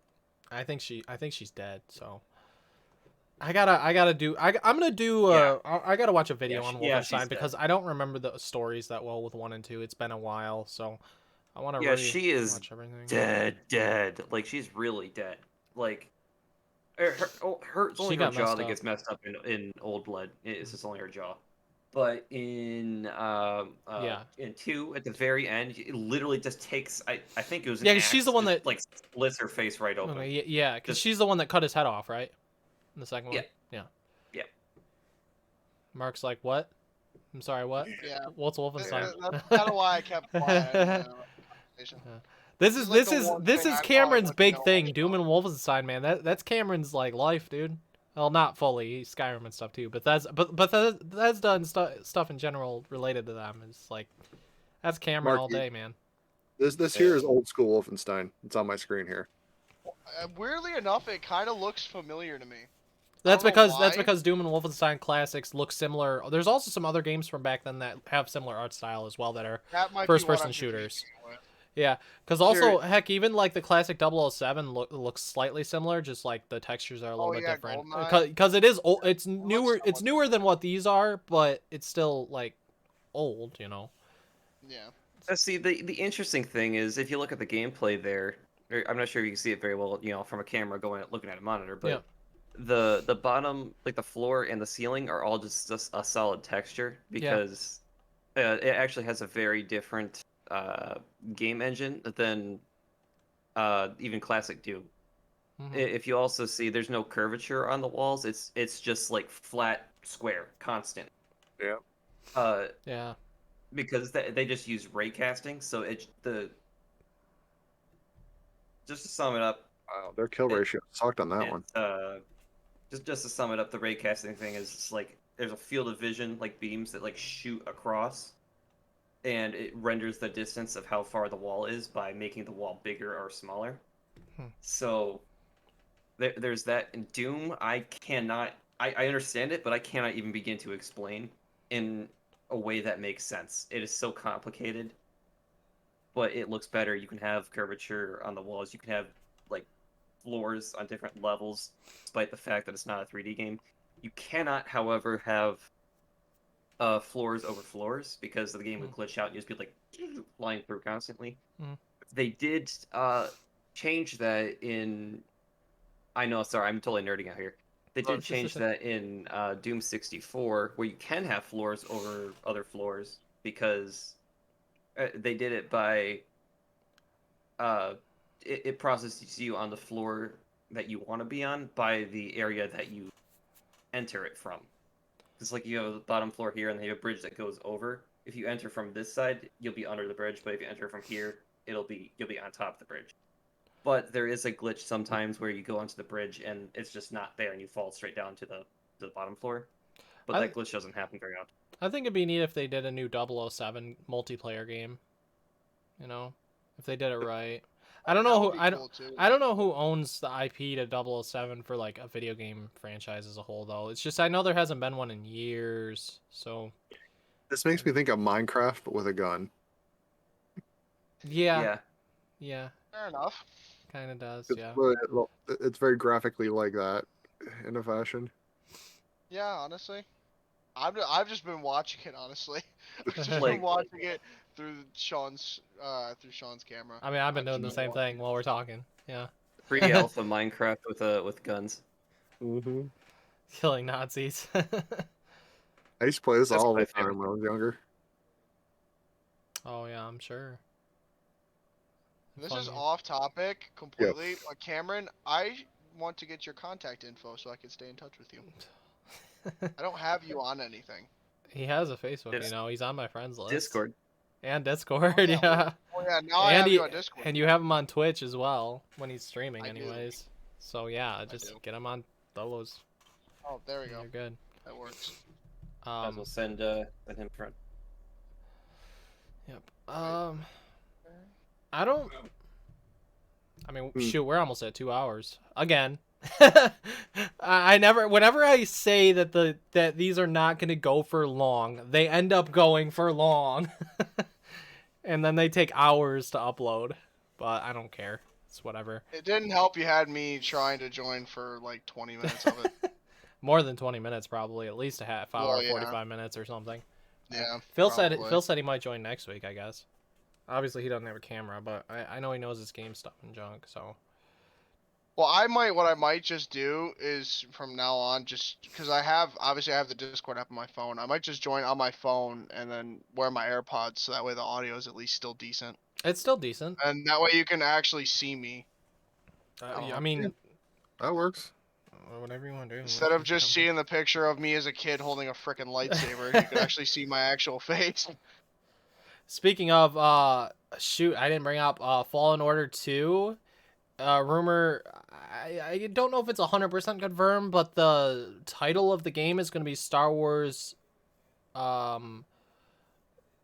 think Star Wars Jedi Survive? I believe Jedi Survive. That Star would be Wars. cool. We've made too many. I think that's what Fallen Order sequel will be You called. never have too Jedi many Star Survive. Wars, Sean. Yeah. You can never have too much Star Wars. No, I genuinely too. I'm so hyped for that game. Like Star Wars I just Star Wars Celebration is just a little over a week away, so we're probably within the next 10 to 12 days going to be seeing Fallen Order's sequel. I'm excited for that, honestly. Like Cameron talking earlier about him nerding out with Doom. That's how I am with Star Wars. I was just like, because I kept talking to you, Dennis, previously. I was like, if Star Wars ever comes up on a podcast, I want to be on for that. Well, Because I will it could be in nerd a out couple till weeks. the day I die. But I'm super hyped for Star Wars Celebrations. I mean, it would with Fallen Order sequel anyway. I mean, not just not Star Wars in general, but I mean, video game wise, I mean, everybody loves Fallen Order that's played it, and so I mean, the sequel is definitely something people are excited for. Oh yeah, So, 100%. Yeah, Everyone's curious to see what happens to Cal after. Yeah, after Fallen yeah. Order. It's like kind of ended it on because a the thing cliffhanger, is we could also see him in live action. You know, if he doesn't would be die, sick. if he doesn't die in the second game, which I'm assuming he's not going to, but I think some of his shipmates might. I do think that we will eventually see Cal Kestis in live action. I really do. That would be. I I feel like that really would do. be cool to see. I honestly. I really do think we will at some point because he's in the era too of. Oh shoot. No, I think he's in the. Isn't he in the era of the Kenobi show? Because he could technically, I feel like technically be. He's not I mean, gonna. I don't know how much it would make sense. But, He's not gonna I mean, appear in the show, but yeah. he's in that timeline with younger Darth Vader. So, yeah. Yeah, because he's in that timeline between 3 and 4. Well, like before kinda, 4. yeah. So who knows? So technically, he couldn't be in like Mandalorian or any of that. So I don't know. Yeah. I feel like the only one that would make sense realistically would be- speaking, they could do a live action show for the character eventually. Honestly, he's already popular. He's popular just off one game. So. Oh yeah, everybody loves him, and obviously love that game as a whole. Yeah. I feel like that was one of the best Star Wars games we've seen in A very long time, yeah. Cameron, you got something to say? Oh yeah, I was just gonna say, if there's another Star Wars game, I want to see one with Kyle Katarn again. Kyle Katarn. Why do I not know who that is? Mark, do you not know who that is? Did you say Bo-Katan? Said Kyle Katarn. Wait, whoa. I don't know who that is. Kyle. How did you? How did you spell it? Kyle. Kitar? Kyle? Katarn. Yep. Kyle. Kyle Katarn. Kyle like Well, the name. EA and Ubisoft. Well, not Ubisoft has a new Star Wars game they're making too, which is supposedly going to be open world. So Ubisoft and EA, because there's no E3, they're probably going to have their own presentations as well this summer. So we're likely going to see Ubisoft's Star Wars game, whatever that's going to be. We're likely going to see, because that was announced a couple of years ago, and we're likely also from EA not only going to see Fallen Order's sequel, but we might see what their next multiplayer Star Wars game is. It won't be Battlefront 3, sadly. And now I recognize who you're talking about because I just looked him up. Yeah, he's from the Dark Forces games. Yeah. I think he was also in comics as well, if I'm not mistaken. Yeah, he said he was in some of the Jedi Knight games, and then he was popular in the expanded universe as well. I really need to get more into the books. I just don't know where to start. I But gave like, you some books for your birthday. yeah, I gotta look at those, and then I just gotta start just digging through them, and just trying to like do research online about it, because there's so much more that I just don't know about that I'm curious to know about. I just reading off of like the synopsis of who the character is, Cameron. That would be sick to see, like either in a video game or a live action. That would be nuts. Yeah, it was cool in the original Dark Forces, which I didn't finish. I played most of it though. It's really kind of cool. He had no like force abilities or anything. He was just some dude who's just fucking like killing a bunch of Imperials. As one does. Yeah, exactly. Imperial Empire soldiers. Stormtrooper. Yeah, I think that would be nuts. I think outside of, well, Star Wars Celebration, aside from Fallen Order 2, I don't think we're going to see anything else video game wise, because I think EA and Ubisoft are going to do their own conferences, like I said. I think Probably, hopefully though, when Ubisoft does do something this year, that they do reveal their Star Wars project, whatever it is. I'm glad that they're branching out to more studios, because EA almost lost Star Wars because they're stupid. Yeah, that was Battlefront Fallen 2 Order was saved starting them. to If Fallen train Order wreck. wouldn't have been Oh, good, yeah, 100%. EA would have lost Star Wars. 100%. Oh, EA yeah, would have lost. 100%. They would have lost Star Yeah, Wars. 100%. They I feel needed like Fallen Fallen Order to Order is get. the only thing that's keeping EA in. At the moment, somewhat with yes. the- Battlefront 2 recovered, but then they left the project for Battlefield, and we've seen how that went. Trash. Yeah, it So- did not go well. Dumpster fire. Is that So, Heretic I yeah. see in the background, or is that Hexen? Heretic. Yep. It's Heretic. All right. I used to play this all I- the time when I was younger too. Yeah, I haven't played Hexen yet. I've started Heretic. I haven't finished it. Sean There's is a just going there's on a game nostalgia. actually by From Software, by the way, that was made actually before they made Demon Souls, that's in that specific style from the 90s, I believe, which is very Ion interesting. Fury. Yeah, right? I think so. That they That's made more before in the Demon style. That sorry, not to talk over you, but that's more in the style of like Duke Nukem 3D. I think Because so. that yeah. also Nukem. uses the Oh build right. engine. Speaking of Duke Nukem, there's rumors that there was leaks apparently that there's a new one that is going to be announced. I hope it's better I than the hope last one. fucking not. Yeah, So, yeah, hopefully it's better. I was just wasn't about to say wasn't what it Sean the just said. wait? Wasn't it the last one that like he made like he had weird eyes and stuff? Like it was broken. The game was like complete garbage. I feel like it was Duke Nukem. The last one was The like one- just He complete had to garbage. find gas for his truck. Duke Nukem Forever. He what? It might have been He had Duke to Nukem keep finding Forever. gas for his truck. It was bad. Whatever. fucking game. Whatever one it was. It was terrible. Was that That's all Duke I know. Nukem Forever? I Yeah, Duke might have forgot. Nukem been. Forever was terrible. I mean, it's not as bad as people say, but it's a terrible game. I absolutely hated it. All 12 hours I played of it. The first DLC I've played a little bit of. I haven't finished it. I think there's a second DLC too, but the DLC actually is not too bad. But the actual just base game of itself, as someone who played and just absolutely loves Duke Nukem 3D, it feels like a spit in the face.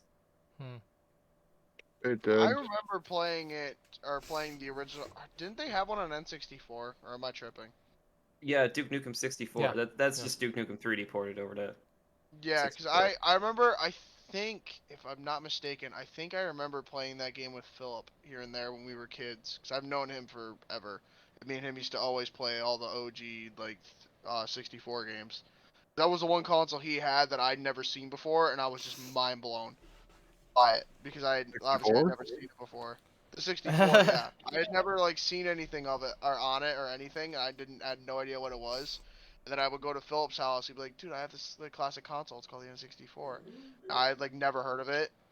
And me and him would play we played this old Battle Tanks game on it. We played obviously Battle like Tanks, Mario yeah. Kart. To be Mario fair, I Kart didn't have an 64. N64 until I was essentially basically an adult at 18 because when I was little, well, yeah, GameCube and PS2 more or less, but before that, we all had a Sega Saturn because apparently my dad wanted that instead. And my brothers wanted an N64, but I think he wanted a Saturn because it had a disc drive so you could put DVDs in it. You know. Oh, Still boy. want a Sega CD. I used to have one. I miss it. I wouldn't mind rebuying a Sega Saturn. No, I got rid of it. It depends on the game, so. There's a few. If you exclude the just absolutely atrocious controller, the N64 is a pretty kick-ass console. I think Honestly, it's awesome. Yeah. I just could never get used to the controller. I would that is playing Mario Kart 64 on the 64 is just like I swear I've always been good at Mario Kart games. Like Mario Kart Wii, I was amazing at.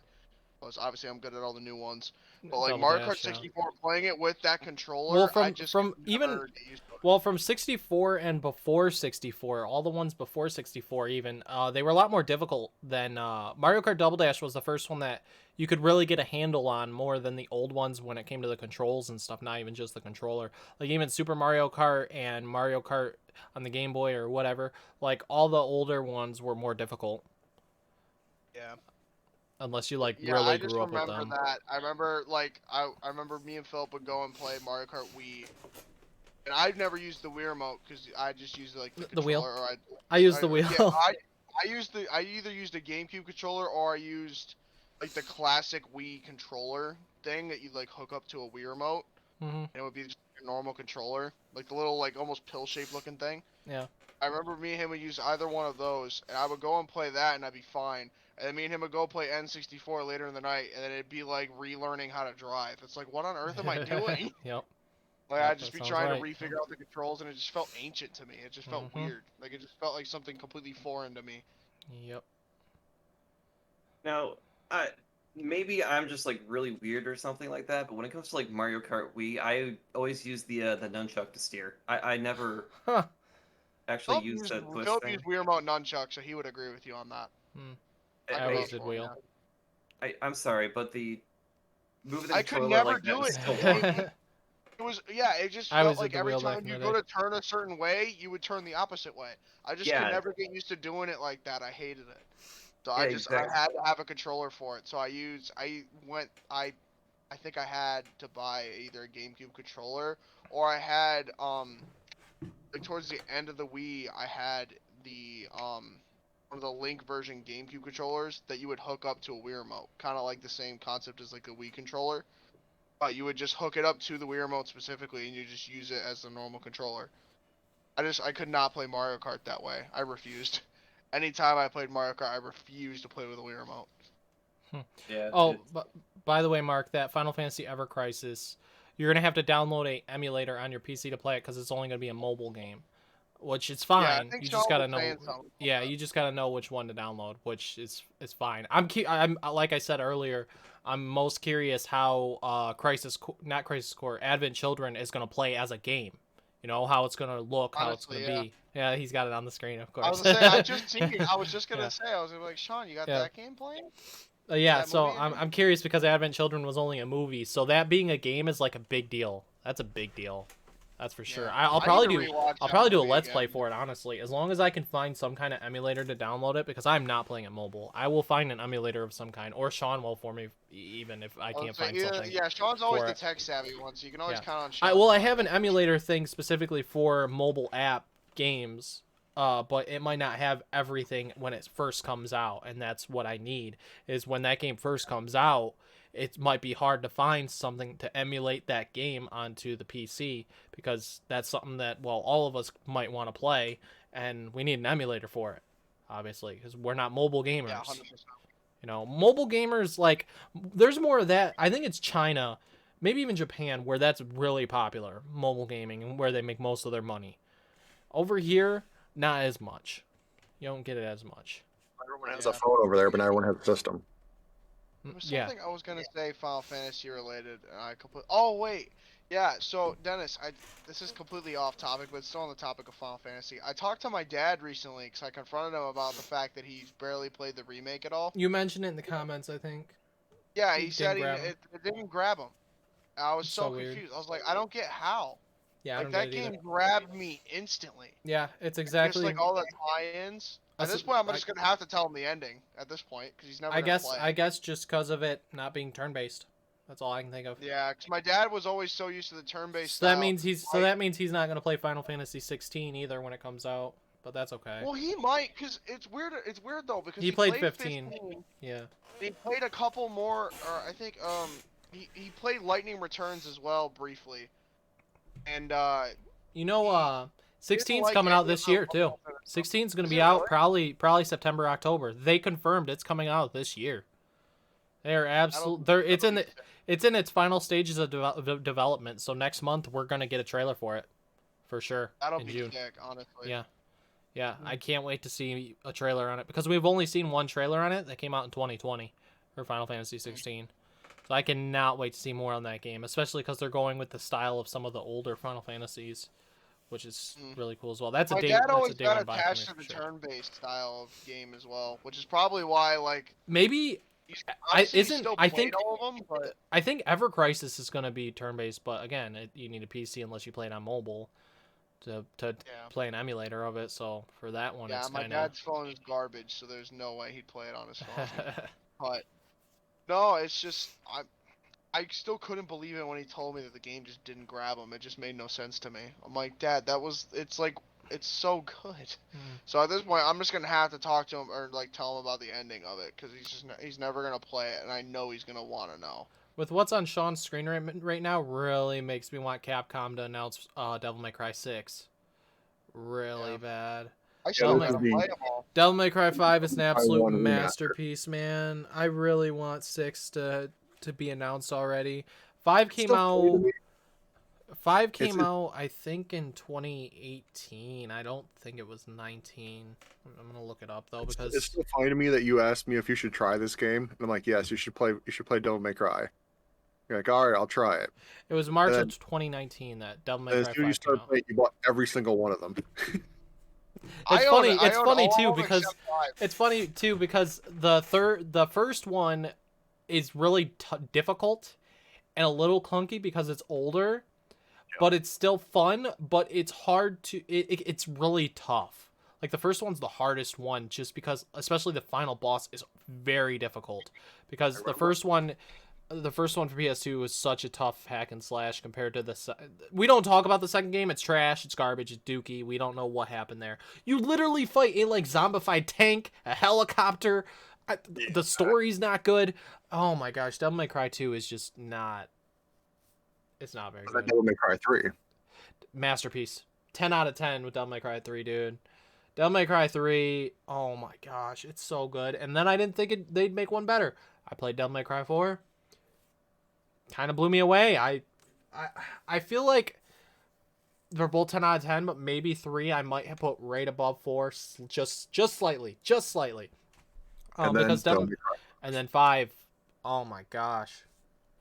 That game. I still have to play all. I of them. played it twice because I bought it twice, and I never do that. I bought the physical copy, obviously, to play, and I loved it. And then they were like, yo, we're coming out with a new version of this game, and you get to play as Virgil. I'm like, what?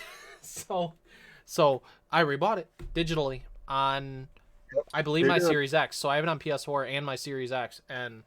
Or no, not Series X. I did rebought it on PS5 digitally. So yeah, and then I replayed it again with Virgil, and it blew me away again, and the soundtrack in Devil May Cry 5 still just blows my freaking mind. And Virgil's music, oh my gosh, especially when you go to fight Dante in Devil May Cry 5 at the end, when you get to the point where Virgil's going to fight Dante, there's a specific moment where the music just like drops at the perfect timing, and it either gives you goosebumps or your mind is just blown as you're about to fight Dante, or as you just start fighting Dante, and it's like, it's nuts. I want Devil May Cry 6 now, but Capcom, I don't know what's going on. It's taking them I'll time work for on it. stuff. They announced Street Fighter 6, so that's the next game that they're coming out with. We're gonna get more news on that soon. But other than that, Capcom hasn't announced anything new yet. I want to see Devil May Cry 6. I would like to see a Mega Man 12 even though they're shorter. I wouldn't mind yet another Mega Man. I mean, or another Mega Man X or whatever. I don't care. Just another new one. What else from Capcom? Well, Resident Evil 8 Village is getting DLC. That was confirmed. We haven't seen anything from that yet. So we should be seeing something from that very soon for the DLC for Resident Evil 8 Village. Resident Evil 4 Remake, obviously that was confirmed happening. So Obviously. I mean, come on. yeah, Obvious. it was announced forever ago, man. Obviously, yeah. Well, no, I mean, like, I swear, like, the next 5 consoles are probably going to be re-releasing Resident Evil 4. Yeah, but this is going to be a complete remake, though. It's not just a remaster. It's a full-on remake. You know how they did 2 and 3 remake, where it was completely different from the originals? It's going to be a full-on remake, not just a remaster. So Not in just that a case, port. would they moving 4 to like a Resident Evil 7 or 8 kind of? No, Kinda it's stuff? still going to be third person. It's going to be like the 2 and 3 remakes were. They were still third person. It'll be faithful to the original 4, but a complete remake of it where there might be some changes. Aside some aside changes. aside I from see. aside from the graphics enhanced and different things like that. If you look at Resident Evil 2 and 3 remake, it's going to be like that. But those games were more dated. 2 and 3 were from PlayStation 1 type era. So those were way Yeah. older. This one 2 was and 3 are PS2. also sorry, go ahead. 4 was like PS2 GameCube era, so it's not quite as dated. So the remake, it's going to be a full blown remake, but it's going to be more similar and more familiar than 2 and 3 remake was. Right. And the thing is with 2 and 3, before they did the remake, 2 and 3 was a second person. Like, you not Yes. like first Yeah. person or third Yep. person. Yes. You had like a set camera looking at your character. Yep. I tried playing through Resident Evil 1. I just can't. Yeah, they did a can't. remake. They did some form of a remake for it, but I still think the camera was similar. Wasn't it still like second person? They did In some kind of the, Resident Evil the 1, they did a remake type of thing, but they didn't call it a remake. It was just called Resident Evil again. Resident Evil HD, I think is what it Yeah. is. Yeah. Yeah, it's the same like fixed camera bullshit. That's probably why I I didn't play don't it. like. Yeah. Yeah, it's unique and it's cool. I just don't like it. Like playing it I'm not myself. big on it. I'll watch videos on it the entire day. That's Oh, cool. for sure. Yeah. I just can't play it myself. Yeah, I'm not big on the whole second person thing either as well. I love the 2 remake is my favorite Resident Evil game. And I do love that 7 and 8, and we're obviously going to get a 9 that's going to be in first person. I love the first person aspect as well, but it was definitely a unique take. But yeah, 4 remake's going to be third person, and it's going to be I'm interested in what they're going to change, what the changes will be for it, because I don't know if they're going to change too much for it, because 4 is still considered one of the better Resident Evil games for a lot of people. Yeah. See, I've only ever played like a single level of 4. I've never actually like played that game start to finish. I never going completely to. finished it. I never completely finished it Yeah. myself either. I played Yeah. a chunk, but never finished it. Yeah, that and I hate that. played I'm the sorry, end but of I hate that old lady in Resident Evil 8 Village. I hate that old lady so much that he's got on screen from Resident Evil 8 Village. Oh. Love Big That's another Vampire one. Lady, but I hate that old lady. That's another game I have on my to finish list. I have Resident Evil 8. I've had it for such a long time. I've not played it. I game. walked Dennis through it when he was playing it. Yep. That was one of those games like Elden Ring that when it came out, it was super, super popular. But not only like all the YouTubers were playing it, and I think it was Big Tall Vampire Lady that really blew the game up, to be honest. With Well, the it's 'cause you memes have and G the photos. Fuel made their own. G Fuel made their own custom flavor for her, and an even bigger shaker, like a taller shaker, just for the fact that it was her. Yeah, the only Lady reason D. the only reason 8 is popular is because of Mrs. Mommy Milk. Yeah. Like Lady there Demetresque. is, yeah, she's the only reason it's popular is because it's just like, oh yeah, I want to play this horror game because And it's funny I wanna because she look was at only this. in the first act of the game. She wasn't even in the whole game. She's only in the Really? first act. Yeah, she's Thanks for only in spoiling it, Dennis. Oh, such a spoiler. Come on, Yeah, I man. know. Come on. It's not that big of a spoiler. But It's the Sorry, you said there's DLC coming out for it? Yeah, they are. expect They it to have be- confirmed they're making I DLC. expect it to be like the most utter shit ever. I expect it to be terrible. Why would you say I that? I don't think it'll be bad. well, because I have all the DLCs for Resident Evil 7. 7 is a great game. It is. The DLCs are terrible. I hate the DLC. Oh wait, I didn't think they were that bad. They did the one with Chris Redfield. I don't know how. Okay, that one wasn't too bad. I wasn't too. That's the too only big one I on can it. remember. That's the only one I can remember, to be honest. So. And they I don't had remember End of Zoe, which Oh, was okay. I kind of remember that, but that one was fun, but it was really cheesy. I didn't like the amount of cheese. well, that the was thing in is it. the DLC for 7 also came out way sooner than the DLC for 8. 8 came out a year and a half ago almost now. Or wait, no, a year and a month ago or something. It was April of 2021, so it's been a while and we still haven't gotten this DLC, so maybe it's going to be better. Maybe they're spending more time on it. Hopefully, I mean, I would like to see like some like maybe a smaller DLC or two, kind of like what 7 had. There's two of them. One of them had a I think it was like a party game kind of mode thing. I remember it- that. it- Yeah. It was that was actually a lot of Something fun. weird. I like that. And then they had Okay. the I can't remember what it was called, but like you had like the card game where it's like if you failed, you get like a finger cut off, and Hmm. whoever had the most fingers cut off would Oh, die. okay. At the table with the crazy Yeah. family. The what's the name of the family? I don't remember the name of the family from 7. I can't remember. I can't remember the name of the family. The crazy family. I know, it's a tip of my tongue. Yeah. Thoughts, Marky? What? Thoughts Sorry, on I got as if distracted. Marky's ever played Resident Evil before. Dennis, like I said before, you don't gotta call me out. Well, you know all about Miss Lady I know Mommy Milker. about so. it. Like I know of like Leon and like the earlier games and stuff like that. Like I know genuinely of it. I just never could get into horror games. Like I never got into. Well, the any, thing like, is like they're not even that bad because I'm not into horror games myself much because I can't really play them. But Resident Evil 7 had its scary moments for sure, and Resident Evil 8 had one moment. Sean knows exactly what it is. Oh my gosh! family. The The Baker Baker family. I know what you're talking about. Yeah. Okay, no, I'm surprised. I'm genuinely surprised, Cameron, that you haven't been spoiled by the scariest moment of Resident Evil 8 Village. To be honest, I really am, because it was all over the place. You're talking about when the one thing comes through the one thing? Yeah, the most That terrifying one thing thing ever. happens at that one time. Yeah, well, You know it what I'm was talking about. terrifying. It was absolutely terrifying. All I'll say is you have no weapons at this time. It's a building where you have no weapons at all, and it's a creepy like dollhouse, and stuff happens, and there's a thing. So you're telling it's me terrifying. you're telling me Resident Evil actually turns scary for once. In 8, Sure. there is it's only one small section in 8 Village, but it Okay. was incredible. It was an incredible section of the game. It was only one small section because, like, the third act, I don't know how you'll feel about it because the third act of Resident Evil 8 Village, it gets heavy on the action. It does get heavy on the action, but there's some horror elements. I mean, you know how in 2 Remake you have Mr. X that chases you, and 3 Remake you have Nemesis that chases you? Well, Yes. in this one, Lady Dimitrescu chases you around the house in the first act, and that's really cool. It is actually kind of terrifying in some ways. Good. Good. Which is good. Okay. But it can, yeah, it absolutely has its jump scare moments even with her.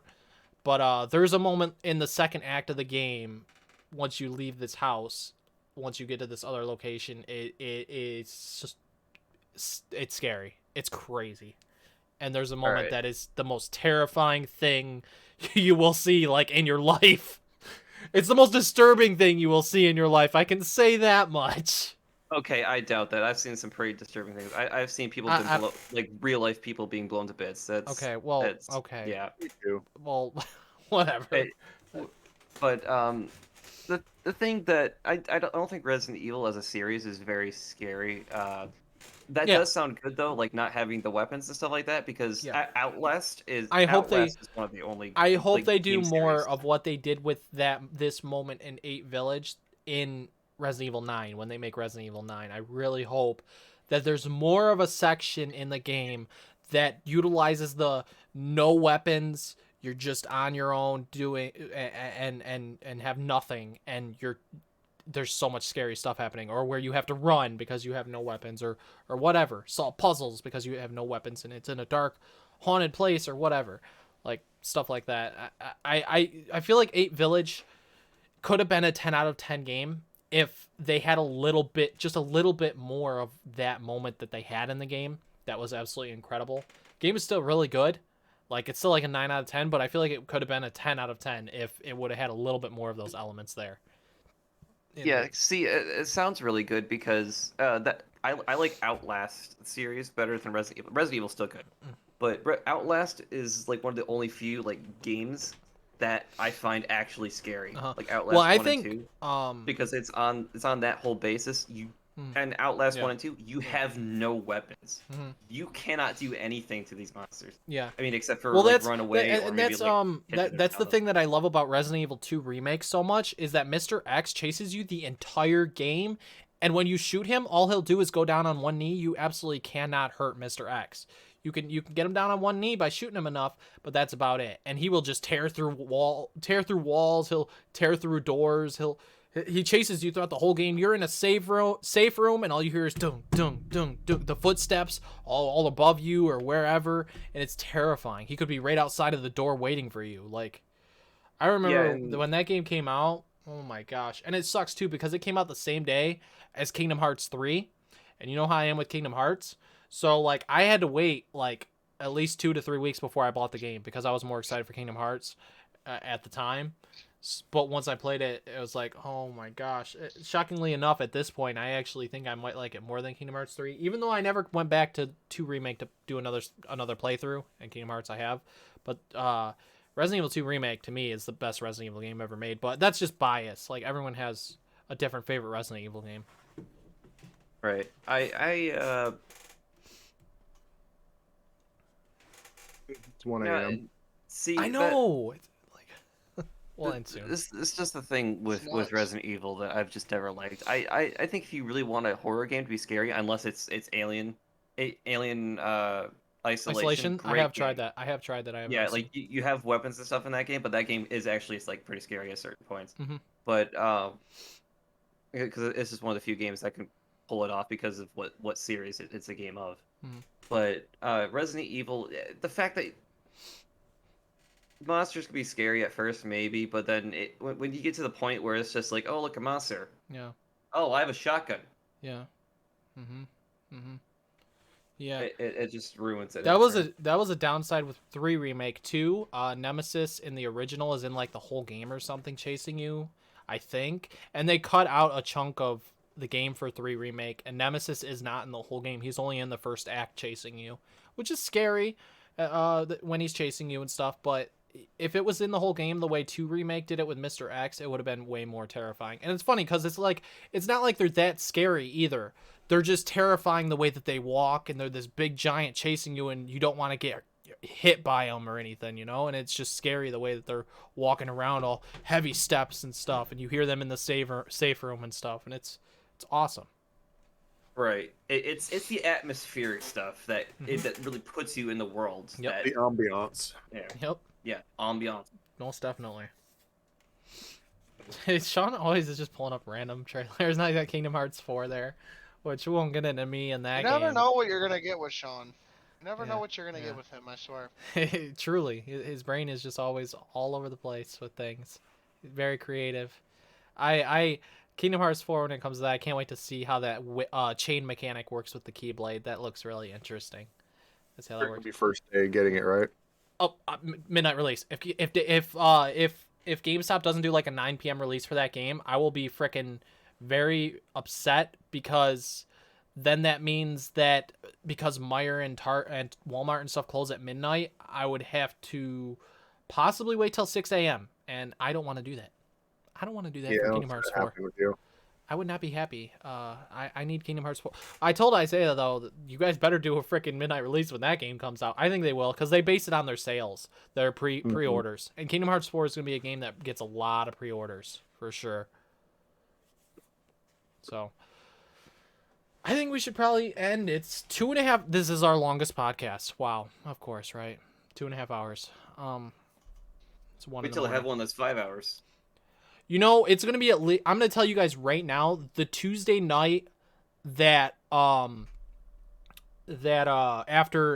Summer Game Fest, after the Xbox Showcase, all that's gonna be at least a 3-hour podcast. I have no doubt.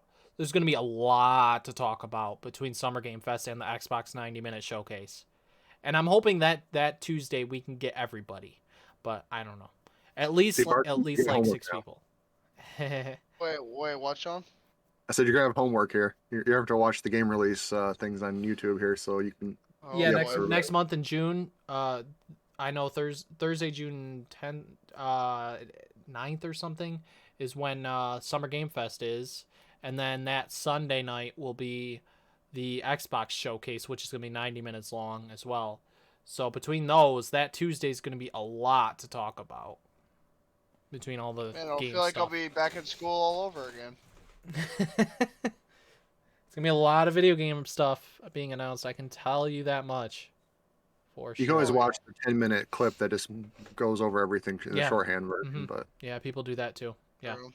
and much easier to go over that to see what all is shown. what's important. If you don't want to be surprised and watch everything live, obviously, which I literally took paid days off for these events just to make sure that I'm off. That and Mario Strikers comes out that same weekend. So not only will I have both these events to watch, but also playing that with Phil, and then also doing the skit for the review for that game as well. So and then doing the actual review with Phil as well. So it's gonna be a busy 4-day weekend for me. That Well, Thursday you know through Sunday. damn well I'll be playing Mario Strikers. You know damn well I'll be playing. Okay, that. so we'll be able to play online together. That's cool. Sweet. Yeah. Very cool. Yeah. Yeah. I Alright. think we should end it. This is gonna take all night probably to upload to YouTube because the processing HD version takes way too long for some dumb reason. Even the checks, like it'll say 5 minutes, and then once it hits 1 minute after that, it'll say, "Oh, processing's taking longer than expected." I'm like, oh my gosh. Sometimes I get lucky though. It's hit or miss. Sometimes it takes a shorter amount of time. Sometimes it takes a really long time. So I don't know. Speaking of Dragon Ball Xenoverse, we still need Xenoverse 3. Like, give me Xenoverse 3. I've been wanting it forever. But no, we're not getting that first. First, we're getting Dragon Ball Breakers. So you guys know what Friday the 13th is and what Daisy or whatever the heck it's called. You guys know what those games are. So it's like that, but Dragon Ball. And it's only going to be a $20 game. So it's going to be awesome. For it being Okay, $20, and you're going to be hiding from either Cell, Boo, or Frieza as the main characters. And I guess you can, if you played Xenoverse, you can bring over, I think, your character from Xenoverse apparently as well, because it's confirmed it's in the same universe as Xenoverse, Dragon Ball Breakers. Level 99 on that, so I mean, Well, what now? I said the Xenoverse got the level 99 character on that one already. So Well, no, your characters won't have levels. I don't know how the Oh. progression system stuff's going to work. It's not a fighting game. It's like Friday the 13th and stuff. You hide and craft stuff and different things and work together as a team to try and escape on the ship or whatever from the villain, which is either Frieza, Cell, or Boo. Like you can transform yourself into like pots and different things too, and hide in different things. seems From the like they're villain? stealing it from COD. No, because Friday the 13th it's stuff and what's that other one? The more popular one that people play together. Friday the 13th copied it. Halloween. For the video games, I'm saying. Dead by Daylight? Yeah, Dead by Daylight. Yeah. That was the other I one. just threw a random Yeah. guess out there. So Dragon Ball Breakers is like Dead by Daylight and Friday the 13th. It's exactly like that. You got a group of 5 or whatever that the villain you get a couple minutes or whatever to start to hide, craft stuff and do different things cuz you got to put together this like in Dead by Daylight you got to turn the power on and stuff with the generators and different things. Well, you got to do different things in Breakers in order to escape with the ship, all of you together, without the villain killing you. And there's also ways that you can actually transform into a hero, such as Goku or Piccolo or something, in order to fight the villain until he kills you, but you can do damage to him. And then you'll be down. Your other people can save you and stuff. I don't know. We're gonna see more on it soon because it's supposed to come out this year. Dragon Ball Breakers. It's gonna be the nice Dragon Ball game. It's only gonna be $20, so it's gonna be fun. It's gonna be fun. So before the end of the stream, can I do a quick show off thing? I forgot I had this. Go for it. In one of these Doom CDs, I have this. This is from before I was alive, but it's a PC Gamer game demo disc from December 1996. Nice. Nice. Nice. Not bad. I'm not sure what games are on it because I don't, my CD-ROM in my computer is not plugged in because I had to use the SATA cable for my second 8 terabyte hard drive. God, I need one that big. You're gonna go big, go like 14, 10 plus terabytes. Yeah, just go all out.